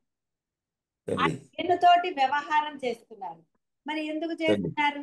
నా కొడుకు లేదా నా పిల్లలు, నా వాళ్ళు, నాది కాదు, నా అయిష్టాలు ఇన్నొచ్చాయి. అదే అనేకమని. మరి నేనునే లేదు అంటుంటే మరి అనేకంతో ప్రవర్తిస్తున్నారు కదా. మరి వృత్తులు చూసారా, అసలు లేనే లేవు. ఎన్ని వృత్తులు చేస్తున్నారు? ఇది ఎవ్వరూ మిమ్మల్ని ప్రోత్సహించలేదు చేయమని. తల్లి నా దోషం తెలిసింది, మళ్ళీ పునరావృతం కాకుండా చూసుకుంటాను తల్లి. పాదాభివందన. కాబట్టి ఇక్కడ ఉన్నది అదే, కానీ ఆ నేను తోటి వ్యవహారం చేయటం వల్ల నేనే గుణదోషము, ఇంకో దోషము, ఏదైనా నేను తోటే అన్ని వచ్చాయి. మరి ఇంకా నేను ఎందుకు తీయట్లేదు అంటే అది ఎవరిది వాళ్ళదే. వేదం చెప్పలేదు ఎక్కడ. సర్వం కల్విదం కలు ఇదం బ్రహ్మ. విడది సర్వం కలు అంటే అవును కదా అని, ఇదం ఇదంతా బ్రహ్మమే అని చెప్పి తల్లి అర్థమైంది మీ అందరికి. ఒప్పుకున్నారు. ఒప్పుకున్న మళ్ళీ వ్యవహారంలో భేదం, అభేదంలో భేదం, సత్యంలో అసత్యాన్ని చూస్తున్నారు. నేను నిజమే చెప్తున్నానంటే కాదు, అది అబద్ధం అంటున్నా. అందుకని ప్రపంచం వేరవుతుంది, అభిప్రాయాలు మారిపోతూ ఉంటాయి. ఇందా పొద్దున చెప్పినట్టు కామ క్రోధ లోభ మదమాశ్చర్యాలు రాగద్వేషాలు ఎన్నో అనే వేదములు పరమాత్మ కంటే భిన్నమైన సర్వాన్ని నిషేధించింది. అసలు భిన్నమే లేదు, నువ్వు అంటున్నా అవన్నీ నిషేధించింది. లేవు పో అంది. ఉన్నది బ్రహ్మమే. కారణత్వం మొదలగు వాటి ఈ ఆరోపము ముముక్షువుల హితము కొరకు అజ్ఞాన నివృత్తి కొరకు చేయబడుచున్నది. కావున వీటన్నిటికీ అంతిమము పర్యవసానము జ్ఞానమునందు మాత్రమే. తెలిసిన తర్వాత ఇంకేమిటి? అజ్ఞానం ఎక్కడున్నది? గురుగారు చెప్పండి. నేను ఎప్పుడు ఏది క్వశ్చన్ అడిగినా మీరు ఎప్పుడైతే దానికి సమాధానం చెబుతారో నెక్స్ట్ చాప్టర్ రిలవెంట్ గా వస్తుంది తల్లి. అదేమి యాదృశ్యంగా జరుగుతుందో అది పరబ్రహ్మ యొక్క మహిమ ఏమిటో తెలీదు. నేను అడిగిన దానికి మీరు సమాధానం చెబుతారు, నివృత్తి అయింది అంటాను. నెక్స్ట్ పారాగ్రాఫ్ లో దీనికి కన్సర్న్ వస్తుంది తల్లి. పరబ్రహ్మ యొక్క గురువు గారి యొక్క మహిమో ఏమిటో నాకు తెలియదు తల్లి. ఎప్పుడు అట్టాగే జరుగుతుంది. చూసారా, మళ్ళీ నాకు తెలియటం లేదని మిమ్మల్ని వేరు చేసుకున్నాను. పరబ్రహ్మందే, అది చమత్కారం అలాగే ఉంటుంది తల్లి. అక్షరాలు మార్చడం పరబ్రహ్మం పెద్ద లెక్క ఏమిటండి? మనం ఇలా చూసే లోపల అక్కడ మారిపోవచ్చు. కాబట్టి ఉన్నది పరబ్రహ్మమే, చమత్కారాలన్నీ పరబ్రహ్మానివే తల్లి. ఎందుకంటే అర్థం లేదు కదా. లేదు తల్లి. కాబట్టి ఇంకా అసలు మనము మళ్ళీ ఇప్పుడు మీరు ఏదైతే నాకు అర్థం అవ్వటం లేదు, తెలియటం లేదు అన్నది సెంటెన్స్ అసత్యం. అమ్మ తెలియట్లేదు కదమ్మా, తెలియనప్పుడు అసత్యం ఎలా అవుతుందమ్మా? తెలియంది ఎందుకు తెలియలేదు? ఇప్పుడు మీకు ఉన్నది పరబ్రహ్మం తెలియలేదా? తెలుస్తుందమ్మా. మరి తెలిసి ఎందుకని వేరేగా మీ యొక్క గుణాలను ఎందుకు వాడుతున్నారు? మీ అభిప్రాయాలని, లేకపోతే మీ అనుకోవటాలు, రాగద్వేషాలన్నీ, లోభాలు, ఇవన్నీ ఎందుకు? ఇంకా కొన్ని చోట్ల అన్ని చోట్ల అనుకుంటే కొన్ని చెప్తున్నారు కదా భేదాలు, ఇంకా మొత్తం పోలేదు, మొత్తం అన్నారు. అసలు ఎక్కడున్నాయి? అనేకం లేదు మొర్రు అంటుంటే మళ్ళీ ఉంచుకుని ఇంకా కొన్ని ఉన్నాయండి అని ఎలా అనగలుగుతున్నారు? మరి అసలు అలా ఎలా జరుగుతుందో అది ఎలా జరుగుతుందమ్మా? అది ఏంటో అసలు కదా. అలా ఎలా జరుగుతుంది అని అంటే ఎలా అంటారు? అలాగా మీకు ఒక వయసు వచ్చేసిన తర్వాత బిహేవ్ చేస్తే మీకు తెలీదా? అది తెలుస్తుందమ్మా, తప్పుగా బిహేవ్ చేస్తే ఇది కూడా తెలుస్తుంది కదా. ఇదంతా అసత్యం అని తెలుసు, కల్పించుకోవద్దని తెలుసు, లోభం ఉండకూడదు, ఏవి ఉండకూడదు అవన్నీ తెలుసు. ఇంకా మీకు ఇప్పుడు తెలియంది ఏముంది? ఏది తెలియలేదు. మీకు తెలిసి చేస్తున్నారు మీరందరు. ఇప్పుడు సత్సంగంలో ఉన్న వాళ్ళందరూ అన్ని తెలిసి చేసేవే. మీ మూర్ఖపు పట్టుదలనండి, మొండి పట్టుదలనండి, అభిప్రాయాలనండి, అనుకోవటాలనండి, మీరు చేసే పనులన్నీ ఎందుకని మా సాక్షిగా హాయిగా ఆనందంగా జల్సాగా ఉండటం లేదు? జల్సాగా అంటే ఏదో వేరే కాదు నా ఉద్దేశం. గురువు గారు ఎప్పుడు ఎలా ఉంటారు ఇంత ఇదిగా అని మీరు అంటున్నారే, అలా ఎందుకు ఉండలేకపోతున్నారు? గురువు గారికి గృహస్థాశ్రమం లేదా? గురువుని ఇంట్లో విసిగించేవాళ్ళు లేరా? మనసులో భావం వస్తుంది అంటే బయటకి ఆచరణ వేరుగా ఉన్నా లోపల ఒక క్షణమైన భావం రాకుండా ఉండట్లేదు. లోపల భావం ఒకటైనప్పుడు బయట ఆచరణ ఎందుకు వేరేగా ఉండాలి? ఎందుకని దృఢంగా లేరు? లోపల బయట ఒకే విధంగా ఎందుకు లేరు? మీరు సత్యంగా ఉండండి. మీరు మిగతా వాళ్ళని ఎవరిని ఉండమన్నారు? వాళ్ళ అభిప్రాయాలకు విలువ ఎందుకు ఇస్తున్నారు? మీరు ధర్మానికి విలువ ఇవ్వండి. ధర్మము వేరు, జ్ఞానం వేరు, బ్రహ్మం వేరు కాదు. మీరు ఇవ్వట్లేదు కాబట్టి అంటే తగినంత సాధన చేయటం లేదు. సాధన తప్ప బాహ్య విషయాల యందు ఉత్సాహం, వాటి యందు ఆతృత. మరి అవన్నీ ఎవరు చేయమని? ఎందుకు జరుగుతున్నాయి అవన్నీ? అమ్మా ఇక్కడ ఆచరణ లోపం వల్లే జరుగుతుందంటారా అమ్మా? నమస్కారం. ఆచరణ లోపం అంటేనే అది కదా. మీరు ఎందుకు వేరేగా భావం వేరేగా ఇచ్చేస్తున్నారు? ధర్మంగా ఎందుకు ఉండటం లేదు? సత్యంగా ఎందుకు ఉండట్లేదు? ఎందుకు అబద్ధాలు వస్తున్నాయి? ఎందుకు వేరేగా మనసులో ఒకటి, ఇప్పుడు ఆవిడ చెప్పినట్టు లోపల ఒకటి బయట ఒకటి ఎందుకు ఉండాలి? ఒకరి మీద ఒక ద్వేష భావమో ఇంకో భావమో ఎందుకు అసలు? దానివల్ల ఆచరణ ఎందుకు తేడా రాదు? డెఫినెట్ గా తేడా వస్తుంది. అమ్మ ఇది అది అంటే మనము మనసులో ఒకటి బయట ఒకటి లాగా ఉండకూడదు అంటే మన సాధన చేస్తూనే ఉండాలమ్మా. సాధన చేయాల్సి, ఎందుకంటే ఉండలేకపోతున్నావు కాబట్టి. ఉండగలిగినప్పుడు సాధన అక్కర్లేదు. అందుకే పొద్దున్న నిన్న వచ్చి కదా, ప్రయాసే లేదు అసలు. ఉన్న స్థితే అది అవును సిద్ధించిన వస్తువే. ప్రయాస దేనికి అసలు అక్కర్లేదు. అవును ఉండలేకపోతున్నారు కాబట్టి మీరు సిచ్యువేషన్ బట్టి, మనుషుల్ని బట్టి మీ ఆచరణ మాటలు అన్ని మారుతున్నాయి కదా. కాబట్టి సాధన అవునమ్మా చేయవలసిందే. సర్వకాల సర్వ అవస్థల యందు అని చెప్పబడింది. అందుకని అమ్మా. లేకపోతే దేనికి అసలు? మీరు అదే బ్రహ్మమే కదా మీరు. మరి బ్రహ్మానికి ఉమ్. అలాంటివి ఉన్నాయా? పార్షాలిటీలో ఇంకోటో ఉన్నాయా? మరి లేవు కదా. లేవమ్మా. లేవు. నిన్ను సాక్షిగా ఉండమన్నారు. అమ్మా సాక్షిగా ఉండమంటే మరి సాక్షిగా ఉండలేకపోతున్నాము అని మీరే అంటున్నారు. ఎవరు ఉండొద్దన్నారండి? దానికి మీరు కారణాలు సమర్థింపులు చెప్తున్నారు తప్ప అవి నిజమైనవా? అమ్మా కాదు. లేదమ్మా అలా అనుకుంటే అసలు ఎవరు బ్రహ్మం అవ్వలేరు. ఒక పెరియవారు కాదు, ఆయనకి లేని సంసారం చెప్పండి. ఒక రమణ మహర్షి ఎలా అయ్యారు? వాళ్ళందరూ ఎలా ఉన్నారు? మరి ఎందుకని వాళ్ళు భయపడలేదు? వాళ్ళు బ్రహ్మంగా ఎందుకు ఉండగలిగారంటే ధీరత్వం. వాళ్ళు సత్యాన్ని ఆశ్రయించారు, ఎక్కడా కూడా అసత్యాన్ని ఆశ్రయించలేదు. ఉంటానమ్మా కాబట్టి మీ ఆచరణ ఎప్పుడైతే ధర్మంగా ఉంటుందో, ధర్మమే బ్రహ్మం అని చాలా సార్లు మనకి బోధలు వచ్చాయి. అవునమ్మా ధర్మం వేరు, జ్ఞానం వేరు, బ్రహ్మం వేరు కానే కాదు. ఎప్పుడైతే ఆ ధర్మానికి అతిరిక్తంగా మీరు వెళ్తారో అప్పుడు భావాలు వస్తాయి. మీ ధర్మం మీరు చేసినప్పుడు వేరు భావం ఎందుకు వస్తుంది? ప్రేమ భావమే ఉంటుంది. పిల్లలు అవును చిన్నగా ఉన్నారు, మీరు అమ్మా తల్లి భావము అనండి ధర్మంగా. ఆ పిల్లలు ఇది చేస్తున్నప్పుడు మీకు వారి యందు ప్రేమే ఉంది. అవునమ్మా ఎప్పుడైతే దాని నుంచి కొంత యువతలకి వచ్చారో అమ్మా అప్పటి నుంచి కదండి పిల్లలకి కోపట్టం మొదలెట్టారు. మీరేమన్నారు? కాదు, వాళ్ళు అల్లరి మొదలెట్టారు అన్నారు. అమ్మా వాళ్ళు అల్లరి మొదలెట్టడం ఏంటి? వాళ్ళ వయసు అది అని అమ్మా ఎందుకు అనుకోలేదు? ఇప్పుడు మీ వయసుకు తగ్గట్టుగా మీరు ఉంటున్నారా అంటే నిజం చెప్తే ఉన్నారా? లేరు లేవు నిజంగా మీ వయసుకు తగ్గట్టు, మీ బంధుత్వానికి తగ్గట్టు అలా అంటే ధర్మం అనండి. అసలు మీ ధర్మాలు మీరు పాటిస్తున్నారా అంటే ఎవరైనా చెప్పగలరండి మేము పాటిస్తున్నామని? ఇక్కడ ఉన్న వాళ్ళు, సత్సంగంలో వాళ్ళు ఉంది అంతే. అందువల్ల కదా ఇవన్నీ అనేకము. తల్లి. అమ్మా ఎందుకని మీ ధర్మాన్ని ఏ బంధం పట్ల ఏ ధర్మమో ఆ ధర్మాన్ని మీరు ఎందుకు నిర్వర్తించలేకపోతున్నారు? అందుకనే అదే సాధన చెయ్యండి అన్నది. తల్లి అమ్మా దీక్షలు తీసుకోండి అని చెప్పిందే అందుకు. లేదు తల్లి తీసుకోండి అక్కర్లేదు. అప్పుడు మీకు ఇది సులభం అవుతుంది, ఆచరణ సులభం అవుతుంది.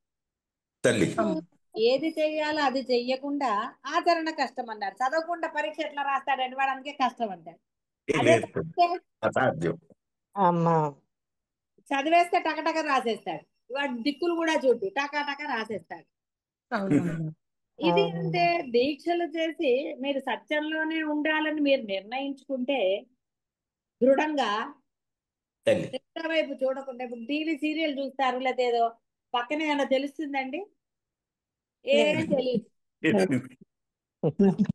ఆ ఏం ప్రపంచంలోనే మునిగిపోవటం తల్లి. అంటే మరి అలా ఎందుకు మరి బ్రహ్మంలో ఉండట్లేదు చెప్పండి? మీకు అలవాటు లేని ఇది కాదు. తల్లి లీనం అవ్వటం అనేది మీకు తెలిసిందే. ఒక గేమ్ ఆడుతూ ఉంటారు. నేను కూడా తల్లి గేమ్ ఆడితే ఒక్కొక్కసారి పక్కన ఎవరైనా పోతే పక్క నుంచి వెళ్తే నాకు తెలియదు. సీరియస్ గా తల్లి ఆడేసుకోండి. సీరియస్ గా ఆడకపోతే అన్ని తెలుస్తాయి. సీరియస్ గా అంటే లీనం అవ్వకపోతే. మీరు ఈ లీనం అవ్వటం అనేది మీకు తెలియంది కాదు, అవును మీ గురువు. అనుభవం అమ్మా లేనిది కాదు. మీకు ఎన్నో అనుభవాలు లీనం అవ్వటం అనేది. ఎన్నో తల్లి విషయాలు గురుగారు, చెప్పండి. ఇక్కడ ఒక చిన్న విషయం. ఈ బ్రహ్మ విషయానికి వచ్చేటప్పటికి, ఆచరణలోకి వచ్చేటప్పటికి ఎక్కడ లేని ఇది వస్తుంది తల్లి. మరి ఎందుకు అవుతుందో అట్లా ఎందుకంటే స్థిరత్వం. ఇక్కడ ఇది సమర్థించుకోకూడదు. తల్లి. బాహ్యమందున్న ఇంట్రెస్ట్ ఇక్కడ లేకపోవటమే. ఇది ఇంట్రెస్ట్ పొంది ఉన్నది తల్లి. ఆహా తల్లి వినండి, ఇంట్రెస్ట్ తల్లి వేరు. మనకి ఇది నాకు కావాలి అన్న దృఢంగా తీవ్రంగా ప్రయత్నించటం వేరు. ఇప్పుడు బాహ్యంలో మీరు ఎక్కడికన్నా వెళ్ళాలి, మీకు ఓపిక లేదండి కానీ తల్లి వెళ్ళాలి అన్నప్పుడు పట్టుబట్టి వెళ్తున్నారా లేదా? వెళుతున్నాం తల్లి. ఇప్పుడు మీరు గురువు గారు రమ్మన్నారని చెప్పి వచ్చారా లేదా? వచ్చాను తల్లి. ఇదే విధంగా తల్లి గురువు గారు నన్ను పొందమని తీరారు కానీ నేను పొంది తీరుతాను, నాకు ఇవన్నీ అనవసరం అని ఎందుకు అనుకోవటం లేదు. ఆ నిశ్చలత్వం కావాలంటారు. అంటే ఇక్కడ గురువు గారు చెప్పారు నన్ను పొందమని, నేను పొందగలనని తల్లి నాకు ఎక్స్పీరియన్స్ ఇచ్చారు కాబట్టి నేను పొంది తల్లి తీరుతాను. ఎట్టి పరిస్థితుల్లో నాకు ఇంకా ఎవరితో ఇది లేదు. కానీ గురువుగారు ఉమ్. మీరు అన్నట్టుగానే ఆ మార్గంలో వెళుతున్నప్పుడు అడ్డంకులు కొన్ని వస్తున్నాయి తల్లి. అది కూడా సమర్థింపే. అసలు అడ్డంకి తల్లి ఎక్కడ చూసారు మీరు దాన్ని? ఇప్పుడు రోడ్డు మీద వెళ్తుంటామండి, నడుచుకుంటూ వెళ్ళినా మనం తల్లి చూస్తూ ఉంటాము, కొన్ని తగిలితే కూడా అనుకుని మళ్ళీ వెళ్ళిపోతూ ఉంటాం కానీ ఆపేస్తామండి? వెళ్ళిపోతాం తల్లి, వెళ్ళిపోతాం తల్లి. వెళ్ళిపోతాం. కాలికి దెబ్బ తగిలినా, ఒక ముళ్ళు గుచ్చుకున్నా అబ్బా అనుకుని తీసేసుకుని మళ్ళీ వెళ్ళిపోతాం కదా. కరెక్ట్ తల్లి. వెహికల్స్ లో వెళ్ళినా స్పీడ్ బ్రేకర్ రాలేదు అనుకుంటే ఓసారి ఎగురుతాం, అయ్యా అనుకుంటాం, మళ్ళీ వెళ్ళిపోతాం. మళ్ళీ వెళ్ళిపోతాం తల్లి. చూస్తేనేమో ఆగి ఏదో చేస్తారు, తల్లి ఇక్కడ ఏమైతుంది చూస్తే ఇంకా ముందుకెళ్ళారు. దాన్ని ఎందుకు గుర్తించాలి చెప్పండి? 1.25 తల్లి లక్షల మంది ఉంటారు, 100 మంది ఉంటారు. ఏమండి నన్ను మీరు తిట్టుకొని లేరండి? అమ్మా నమస్తే గురు. వెళ్ళవలసిందంటూ లేదు అసలు. మాటలు కూడా తల్లి మనం కరెక్షన్ చేసుకుంటూ వెళ్ళాలి. అక్కడే ఉన్నారు, అక్కడే ఉండి ఎక్కడికో వెళ్ళాలి అనుకుంటున్నారు కాబట్టి ఇక్కడే ఉన్నాను, స్థిరంగా ఉన్నాను. మీరు ఇప్పుడు నేను ఇవాళ ఇంట్లోంచి బయటికి కదలను అన్నప్పుడు కదలకుండా ఉంటారు కదా. ఉంటానమ్మా. అలాగే నేను బ్రహ్మంలో ఉండి తీరతాను అని మీరు గట్టిగా అనుకుంటే ఏది తల్లి మీకు అర్థమండి అసలు చెప్పండి ఒక్కసారి. తల్లి అందుకంటే రికాబు, ఈ కాలు ఒక రికాబులోంచి ఇంకో రికాబులో పెట్టే లోపల జ్ఞానం వస్తుంది అన్నాడు. తల్లి ఆనందం అదే కదా, వేరే అదే కదా. ఇప్పుడు మీరు మీ అందరికి ఏం భయాలు అవన్నీ పక్కన పెడదాం. ఇప్పుడు ఒక్కొక్కటి తల్లి అడిగాను అనుకోండి, అబ్బే నాకు ధనం మీద లేదండి, అబ్బే నగల మీద లేదండి, అబ్బే వీటి మీద ఏది లేదంటారు. ఏది లేనప్పుడు అడ్డంకులు ఎక్కడి నుంచి వచ్చాయి? నమస్తే గురువుగారు. గురువుగారు కొన్ని సత్యంగా ఉంటూ నా ధర్మం నిర్వహిస్తున్నప్పుడు కూడా కొన్ని అకేషన్స్ లో చిన్న చిన్న అలజడులు తప్పటం లేదు గురువుగారు. అల్లజడి ఎవరిది? నాకే వస్తుంది. ఎందుకు వచ్చింది? అది కొన్నిసార్లు అంటే అదే జీవుడు ఉన్నాడు అక్కడ, జీవుడు ఉంటేనే అల్లజడి. జీవుడు అవును, మరి జీవలక్షణం అనే ఎందుకు అర్థం జీవుడు? అవుతుంది గురువుగారు. అదే కానీ ఎందుకు జీవుడు ఉన్నాడు? మీరు చూసారా కానీ అన్నారు మళ్ళీ, అంటే ఒక అవును కారణం చెప్పుకుంటున్నారు, అవును అవును సమర్థించుకుంటున్నారు. జీవలక్షణమేనే అర్థం అవుతుంది గురువుగారు. అదే దాన్ని పోగొట్టుకోవాలి. అర్థమైన తర్వాత అసలు ఎందుకు జీవుడిని పట్టుకోవాలి? పోగొట్టుకోవడానికి వాడు లేడు అసలు. అవును, ఉన్న బ్రహ్మంగానే ఉండాలి. అందుకనే అది పోవటం లేదు. ఇన్ని కారణాలు చెప్పారు కాబట్టి మరి దీక్ష ఎందుకు తీసుకోవటం లేదు? దీక్షలోనే ఉంటున్నాను గురువుగారు. దీక్షలో ఉంటే ఎందుకు సాధ్యం కాదు? అంటే పూర్ణ దీక్ష లేదు. లేదు. అవును గురుగారు. పూర్ణ దీక్ష ఉండాలి. అంటే కొన్నిసార్లు ఈ పని చేస్తే గానీ అది చెయ్యను అని నిర్ణయించుకుని మీరు ఒక పని మీదే శ్రద్ధ పెట్టి ఆ పని కంప్లీట్ చేస్తారా చేయటం లేదా బాహ్యంలో? చేస్తాను గురువుగారు. మరి అట్లాంటప్పుడు ఇది చేసే వరకు నేను మౌనంగానే ఉంటాను. నా ధర్మం వంట ఒకటి చేయటమో లేదా అది చేయటమో అంతే, మిగతాది ఎవరితో నేను మాట్లాడను, కేవలం సాధన మాత్రమే చేస్తాను, నేను పూర్ణత్వం సిద్ధించే వరకు అన్న దృఢంగా ఇవన్నీ చేయటం లేదు. ఎందుకు? ఏమైంది? ఇప్పుడు 2-3 రోజులు పిల్లలతో గాని బంధువులతో గాని మాట్లాడకపోతే ప్రపంచం తలకిందులు అవుతుందా? కాదు గురువుగారు. మరి ఇంకేముంది దీక్ష తీసుకోవడానికి చెప్పండి? ఇంట్లో వాళ్ళతో మాట్లాడపోయినా నష్టం లేదు, బంధువులతో ఎవరితో మాట్లాడిపోయినా నష్టం లేదు. గురువు గారు అర్థమైంది గురువు. క్షణం తల్లి, మీరు చెప్పినట్టుగానే ఆ దీక్ష తీసుకుని అందరికి చెప్పి నేను ఆ మాటలు కానీ ఆ టెలిఫోన్ కానీ అన్ని బంద్ పెట్టాను తల్లి. అయినా అడ్డంకు వస్తుంది. ఇందాకంటేనేమో మీరు ఏమన్నారు, మీరు అనుకుంటేనే అడ్డంకు వచ్చిందని అన్నారు. అంతే కదా, అడ్డంకి ఎప్పుడు వస్తుందండి? అదే తల్లి మరి నాకు, ఎందుకంటే అందరికి మెసేజ్ చెప్పా, మీరు చెప్పినట్టుగా తప్పకుండా అవును ఫాలో అవుతున్నాను తల్లి, చేసేసి మాట్లాడటం లేదు తర్వాత ఇది అడ్డము అని ఎందుకన్నారు మరి? ఏదో వస్తాయి దాని దారిని వస్తుంది పోతుంది. తల్లి. వర్షం అది వస్తుంది అనుకోండి, పట్టించుకోకూడదు. మనకి తడవాలని ఉంటే వర్షంలో తడుస్తూ వెళ్ళొచ్చు. అయిపోయి తడవకూడదు అనుకుంటే ఏ చెట్టో ఏదో ఉందో చూసుకుంటాం, అంతే. సింపుల్, అంతే కదా. గురువు గారు నమస్తే గురువు గారు. గురువు గారు కాబట్టి మీరు చెప్పగలిగారు తల్లి, మాకు అది తోచట్లేదు. అంటే అంటే తోచట్లేదు అంటే ఇక్కడ మీరు గమనించవలసింది సుబ్రహ్మణ్యం గారు, తల్లి అక్కడ మీరు ఈ యొక్క మనసును ఉపయోగపెడుతున్నారు. అంటే దీక్షలో దృఢత్వాన్ని సడలించేశారు. అది తల్లి, అది లోపం గొడుగుని తల్లి. కొంచెం పక్కకు పెట్టినా మీరు తడుస్తారు కదండి. తల్లి గొడుగుని చక్కగా కరెక్ట్ గా పట్టుకుంటే మీరు తడుస్తారా? లేదు. లేదమ్మా. గురువు గారు మీరన్నది కరెక్ట్ తల్లి. కొంచెం డివియేషన్ ఎందుకు వచ్చిందంటే ఆ అభిమానం ప్రేమ వచ్చేటప్పటికి అది డివియేషన్. చూసారా, జీవ లక్షణం. అవును తల్లి, నిజం. ఇక్కడ గురువు గారు గురువులు అది ఒప్పుకోవాలి తల్లి. గురువులు అనుభవించకుండా అవన్నీ ఇక్కడికి వచ్చేసారంటారా తల్లి, తల్లి, లేదు. కదా? మీ గురువు కూడా గృహస్థే కదా. తల్లి. అవును గురువు గారు. ఇంకా మగవాళ్ళకి ఆడవాళ్ళకి ఎన్ని ఉంటాయండి? ఎన్ని చూసుంటాను, నేను చాలా చెప్పాను చాలా మందికి. తల్లి ఎక్కడైతే మీరు అది అంటే నాకు అని అంటారో అక్కడ ఎక్కడి నుంచి వెళ్ళిపోతుంది బండి. తల్లి నాకు జరిగింది అవమానం, నన్ను తిట్టారనో ఇంకోటనో ఇవన్నీ గమనించని స్థితి తల్లి కావాలి అంటే ఇక్కడ ఉపాసన బలం ఎక్కువ ఉండాలి. ఉపాసన అంటే మీ సాధన బలం ఎక్కువ ఉండాలి. తల్లి సాధన బలం ఎప్పుడైతే ఎక్కువ అవుతుందో ఈ అడ్డంకి అనేది మీరు గుర్తించరండి. అక్కడ అభిమానం అంటూ వేరేగా రాదు, ప్రేమ అంటూ ఉంటుంది. మీ కొడుకు అనొచ్చు, మీ మనవరాలు అనొచ్చు, అందులో దోషం లేదు. కానీ అక్కడ ఈ అడ్డంకి అనేది రాదు. రాకూడదు. ఆ టైంకి ఏం జరగాలో అది జరిగిపోతూనే ఉంటుంది. తల్లి ఆ దృఢ విశ్వాసం ఉంది తల్లి. నేను ఆ నమ్మకంతోనే దిగాను. కానీ అప్పుడప్పుడు కొంచెం గుంజినట్టుగా అనిపిస్తుంది. కొంచెం చెప్పుకుందాం అనుకుంటా. పర్వాలేదు, చెప్పారు. అక్కడ ఇప్పుడు అవి కూడా వాటి దగ్గర కూడా ఎలా అయితే దీక్ష అని చెప్పారో వీటికి కూడా నేను దీక్షలో ఉన్నానండి తల్లి. చెప్తే ఎట్లా, విషయాలకు కూడా చెప్పాలి కదా. నేను చెప్పాను, మెసేజ్లు కూడా పెట్టనని చెప్పిన నేనే వీక్నెస్ తో మెసేజ్ పెట్టాను తల్లి. అందుకని ఆ వీక్నెస్ మీకు చెబుతున్నా. అంతే, సెల్ ఫోన్ అవతల బారేయండి. ఒక్క ఇవి వినేటప్పుడు తప్ప మిగతా టైంలో సెల్ ఫోన్ ఆఫ్ చేసేయండి, అయిపోయి. తల్లి నేను సెల్ ఫోన్ ఓన్లీ సత్సంగానికి ఉపయోగిస్తున్నాను తల్లి.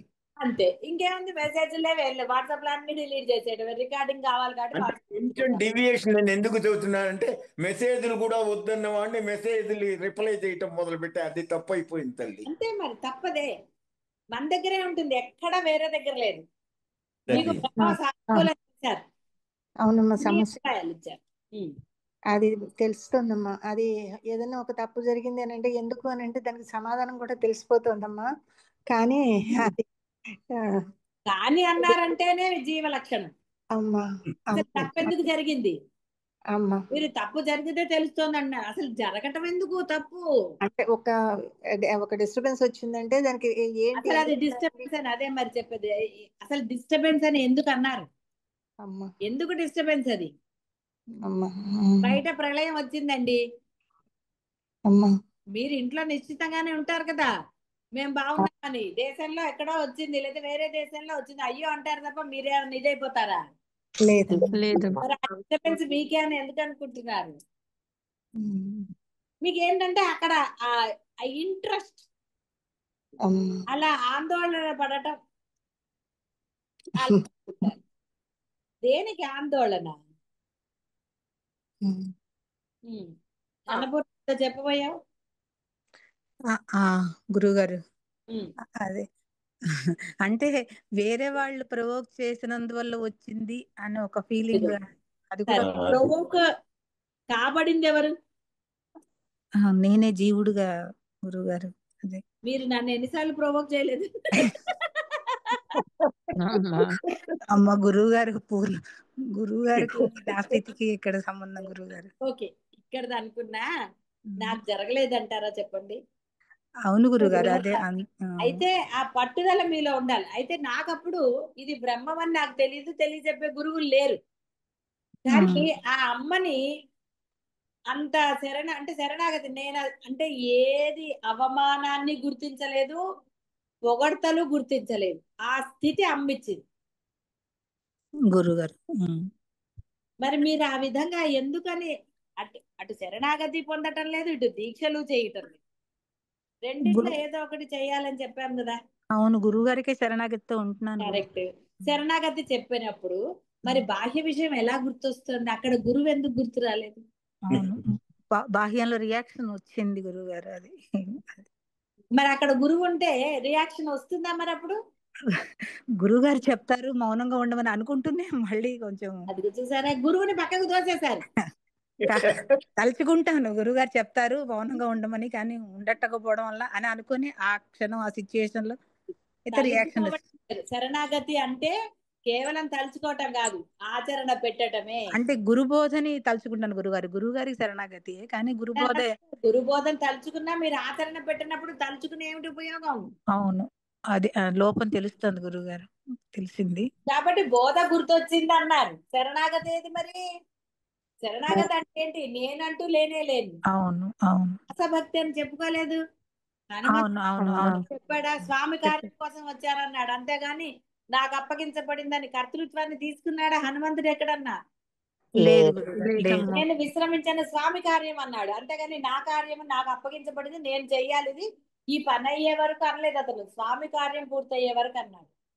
అవును, ఎక్కడ క్రెడిట్ నేను ఇవ్వలేదు, నాకు అని చెప్పలేదు అతను. అవును అవును గురుగారు. నేను చూసొచ్చా సీతను అనలేదు, చూడబడింది అన్నాడు అంతే. రాముల వారికి ఫస్ట్ అది వినిపించడానికి ఆయన ఏమన్నాడు? సీతమ్మ చూడబడింది అన్నాడు, నేను చూశాను అనలేదు. చూడండి, చూడబడింది అన్న మాటకి చూశాను అన్నదానికి ఎంత డిఫరెన్స్, ఎక్కడ అక్కడ ఉంది. అర్థమైంది. అందుకే నేను చాలా సార్లు మీ మాటలు మార్చుకోండి, మాటల్లో తేడా ఉండాలి, మాట జాగ్రత్తగా రావాలని చెప్పేది అందుకు. అవును గురుగారు, అర్థమైంది మాట గురుగారు. మారితే మనసు, బుద్ధి, ఆచరణ అన్ని ఆటోమేటిక్ గా మారుతాయి. నాదేమీ లేదు, అంతా గురువు గారిదే, నాదేం లేదు, అంతా పరబ్రహ్మం ఇదే, నా గొప్పతనం లేదు అని అనగలుగుతున్నారా? అనగట్లేదు తల్లి. పదే పదే దాన్ని ధ్యానిస్తూ అయితే ఉంటున్నాను గురువు గారు. ధ్యానించడం వల్ల లాభం లేదు. ఒకరు మిమ్మల్ని పొగిడినప్పుడు, అవమానించినప్పుడు, అవమానం కూడా అంతే. అవును, వారి దగ్గరే బాధపడి ఏమిటమ్మా ఇది, సరే నీ ఇష్టం అంతే తప్ప నేను ఎప్పుడు అవతల వాళ్ళని ఎదిరించలేదు, వాళ్ళు అవమానం చేశారు కాబట్టి అని వాళ్ళని నిరసించలేదు, వారిని తిరిగి అవమానించలేదు. అది అమ్మే కల్పించింది. ఆ బుద్ధి ఎవరిచ్చారు? అమ్మిచ్చింది. నేను అదే నాకే ఆశ్చర్యం అనిపిస్తుంది, ఏమిటమ్మా ఇలా చేసావు అనుకుంటుంటా, నవ్వుకుంటాను అంతే. నేనేం ఆమె నిధం లేదు, అది నాకు అంటే సాధన లాగా ఇప్పుడు నేను మీకు చెప్పగలుగుతున్నాను. కాబట్టి ఇక్కడ మీరు వేరే వాళ్ళు ప్రొవోక్ చేస్తున్నారు, ఇలాంటివన్నీ మీరు గుర్తించారు. వాళ్ళ సహజ లక్షణం. పొద్దున ఏదో చదివాను నేను,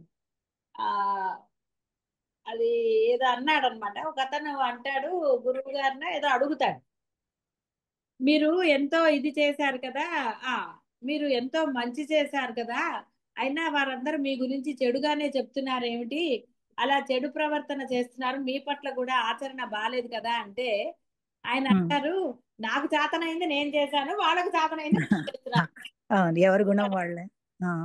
నేను ఎన్నోసార్లు చెప్పాను మీకు సంస్కారం అని. అవును గురువు, సంస్కారం అదండి. అవును. ఇప్పుడు నీటిలో రాయి వేస్తే చిందుతుందని తెలిసిన వాడు దూరం నుంచి వేస్తాడు, ఆటలాడుకోవాలి అంటే. మీద పడేటట్టు చేసుకుంటారా? లేదు గురువు గారు. అందుకే నేను బురద అని చెప్తాను ఎప్పుడు. అసలు బురదలో తెలిసి కాలేస్తారా, తెలిసి రాయేస్తారా? అంటే ఏమి వేయకుండానే బురద మీద పడితే ఎలా? ఏమి వేయకుండానే, అది బురద అని తెలుసు కదా మీకు. తెలుసు. మరి మీరు ఎందుకు దాన్ని స్వీకరిస్తున్నారు? అర్థమైంది. అసలు గుర్తించడం అక్కర్లేదు, బురద ఏదక్కర్లేదు, అది అలా వచ్చిందండి. అర్థమైంది గురుగారు. లోపలికి తీసుకోవడం వల్లనే అంటే లోపలికి తీసుకోవటం వలననే కాదు, తీసుకున్నారు కాబట్టి, అంటే జీవుడు అవును ప్రవర్తించారు అంతే అక్కడ. అవును అవును అందుకని జీవలక్షణం ఉంది. జీవలక్షణం ఎందుకున్నది? అవును పోలేదని అర్థమైంది గురుగారు. జీవలక్షణం పోలేదని. కాబట్టి ఈ జీవలక్షణము అంత తొందరగా పోవట్లేదండి, బాగా పట్టుకుందండి అని అంటే అసలు జీవుడే లేడు. సరే, కానీ దీనికి ఉపాయమే సాధన, దీక్షలు. మరి దీక్షల్లో కూడా వస్తున్నాయనంటే దీక్షలో లోపం జరిగింది. వస్తున్నాయంటే నీది దీక్ష కాదు, దృఢమైన దీక్ష కాదు. దీక్షా లోపం అని అర్థమైంది గురువు గారు. అంతే, దృఢమైన దీక్ష, ఎలాంటి అవమానం కాదు, ఏది కాదు. అలా ఉన్నప్పుడు మీకు ఏది తెలుస్తుందండి? అవును అది అవతలి వాళ్ళ సంస్కారాన్ని బట్టి వాళ్ళ ప్రవర్తన. మీరెందుకు దాని గురించి వరి అయిపోవాలి? అవును అది తప్పే జరుగుతుంది తల్లి. కాబట్టి మీరు అది ఫీల్ అవ్వలేదు అనుకోండి, ఫీల్ అవ్వలేదు అనుకోండి అంటే అసలు ఎందుకు అవ్వాలి? అది అసలు గుర్తించని స్థితిలో చేరాలి అని అర్థమైంది గురువు గారు. అందుకనే సర్వకాల సర్వ అవస్థలందు నామం చేయవమ్మా అని చెప్పడం. అది చేస్తూ ఉంటే అది ఇంకా లోపలికి, అది కవచం లాగా మిమ్మల్ని లోపలికి ఏది వెళ్లకుండా కాపాడుతుంది కదా. అవును అవును గురువు గారు. అది కూడా బాగా ఎండలో నిలబడి ఎండ ఎండ అంటే ఎందుకండి? ఎండ ఎవడ నిల్చోమన్నాడు? నీడలో నిల్చో, లేకపోతే గొడుగు వేసుకో, లేకపోతే ఇంట్లో కూర్చో అని చెప్తారు కానీ ఎండలో నిల్చుని అంటారా? అవును తప్పు. అయ్యో కాదండి, ఇందాక ఉన్నారు, ఇప్పుడే వచ్చేసరికి ఎండ వచ్చిందండి అంటే ఓవర్ యాక్షన్ అంటారు కదా. దీక్షలో ఉన్నప్పుడు ఎవరండి అవన్నీ గుర్తించమన్నది? అంటే అమ్మా ఇక్కడ జీవుడే లేనప్పుడు జీవలక్షణం ఎందుకు ఉంటుందమ్మా? మీరు ఉంచుకున్నారు, జీవుడు లేదని చెప్తున్నా కూడా జీవుడుగానే ప్రవర్తిస్తున్నారు కదా, నేను అంటున్నారు కదా. అవును బ్రహ్మముగా ఉండకపోవడమే దీనికి కారణం అని అర్థం అవుతుంది గురువు గారు. మీరు ఏదో ఇప్పుడు మీరు అమ్మ అండి, మీరు అమ్మలాగా లేకపోతే ఏమంటారండి? తెలుసు కదా. అవును, ఏదైనా అంతే, కూతురు అయితే కూతురు లాగా ఉండాలి, భర్త అయితే భర్త లాగా ఉండాలి. మీ ఆయన భర్త లాగా లేడు అనుకుందాం, మీరు అడిగిన కొనిలు, అప్పుడు ఏమంటారండి? కాబట్టి సాధన చేసేటప్పుడు సాధకుడు లాగే ఉండాలి. అమ్మా ఇవన్నీ జరిగేవి జరుగుతూనే ఉంటాయి, సాధకురాలుగానే అన్ని చెయ్యాలి. చాలా సులభం అవుతుంది, అప్పుడు ఆనందాన్ని ఇస్తుంది ఏది చేసినా కూడా. ఇంకేమిటి మరి కదా. జీవలక్షణం ఎందుకు వస్తుంది అంటే జీవుడు ఉన్నాడు కాబట్టి. అంటే జీవుడు లేడు, మీరు ఉంచుకున్నారు. నేను జీవుణ్ణి, నేను ఫలానా, నేను ఫలానా అని పెట్టుకున్నారు, ఐడెంటిటీలు పెట్టుకున్నారు కదా. మరి నేను అమ్మా ఇప్పుడు ఒక కోరిక ఉంది అన్నావు, చదువుకో, దానికోసం కష్టపడుతున్నావు కదా, మరి ఎందుకు చెప్పది మామూలుగా అడిగితే?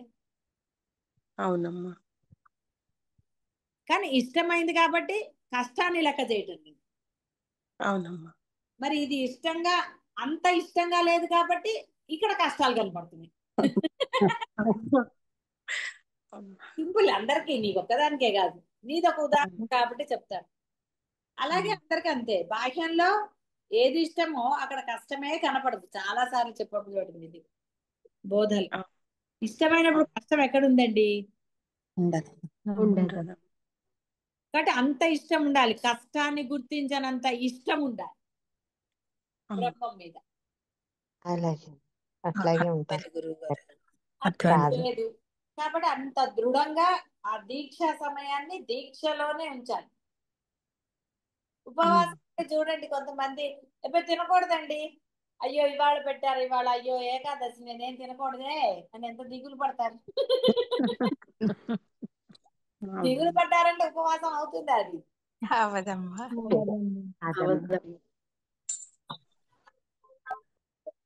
అర్థమైందా అందరికి? దృఢత్వము, అవన్నీ ఉంటే ఏదంటే అడ్డం మనకి. అవసరమైనప్పుడు దెబ్బలాడరండి పక్కలు తాపుచ్చుకుని,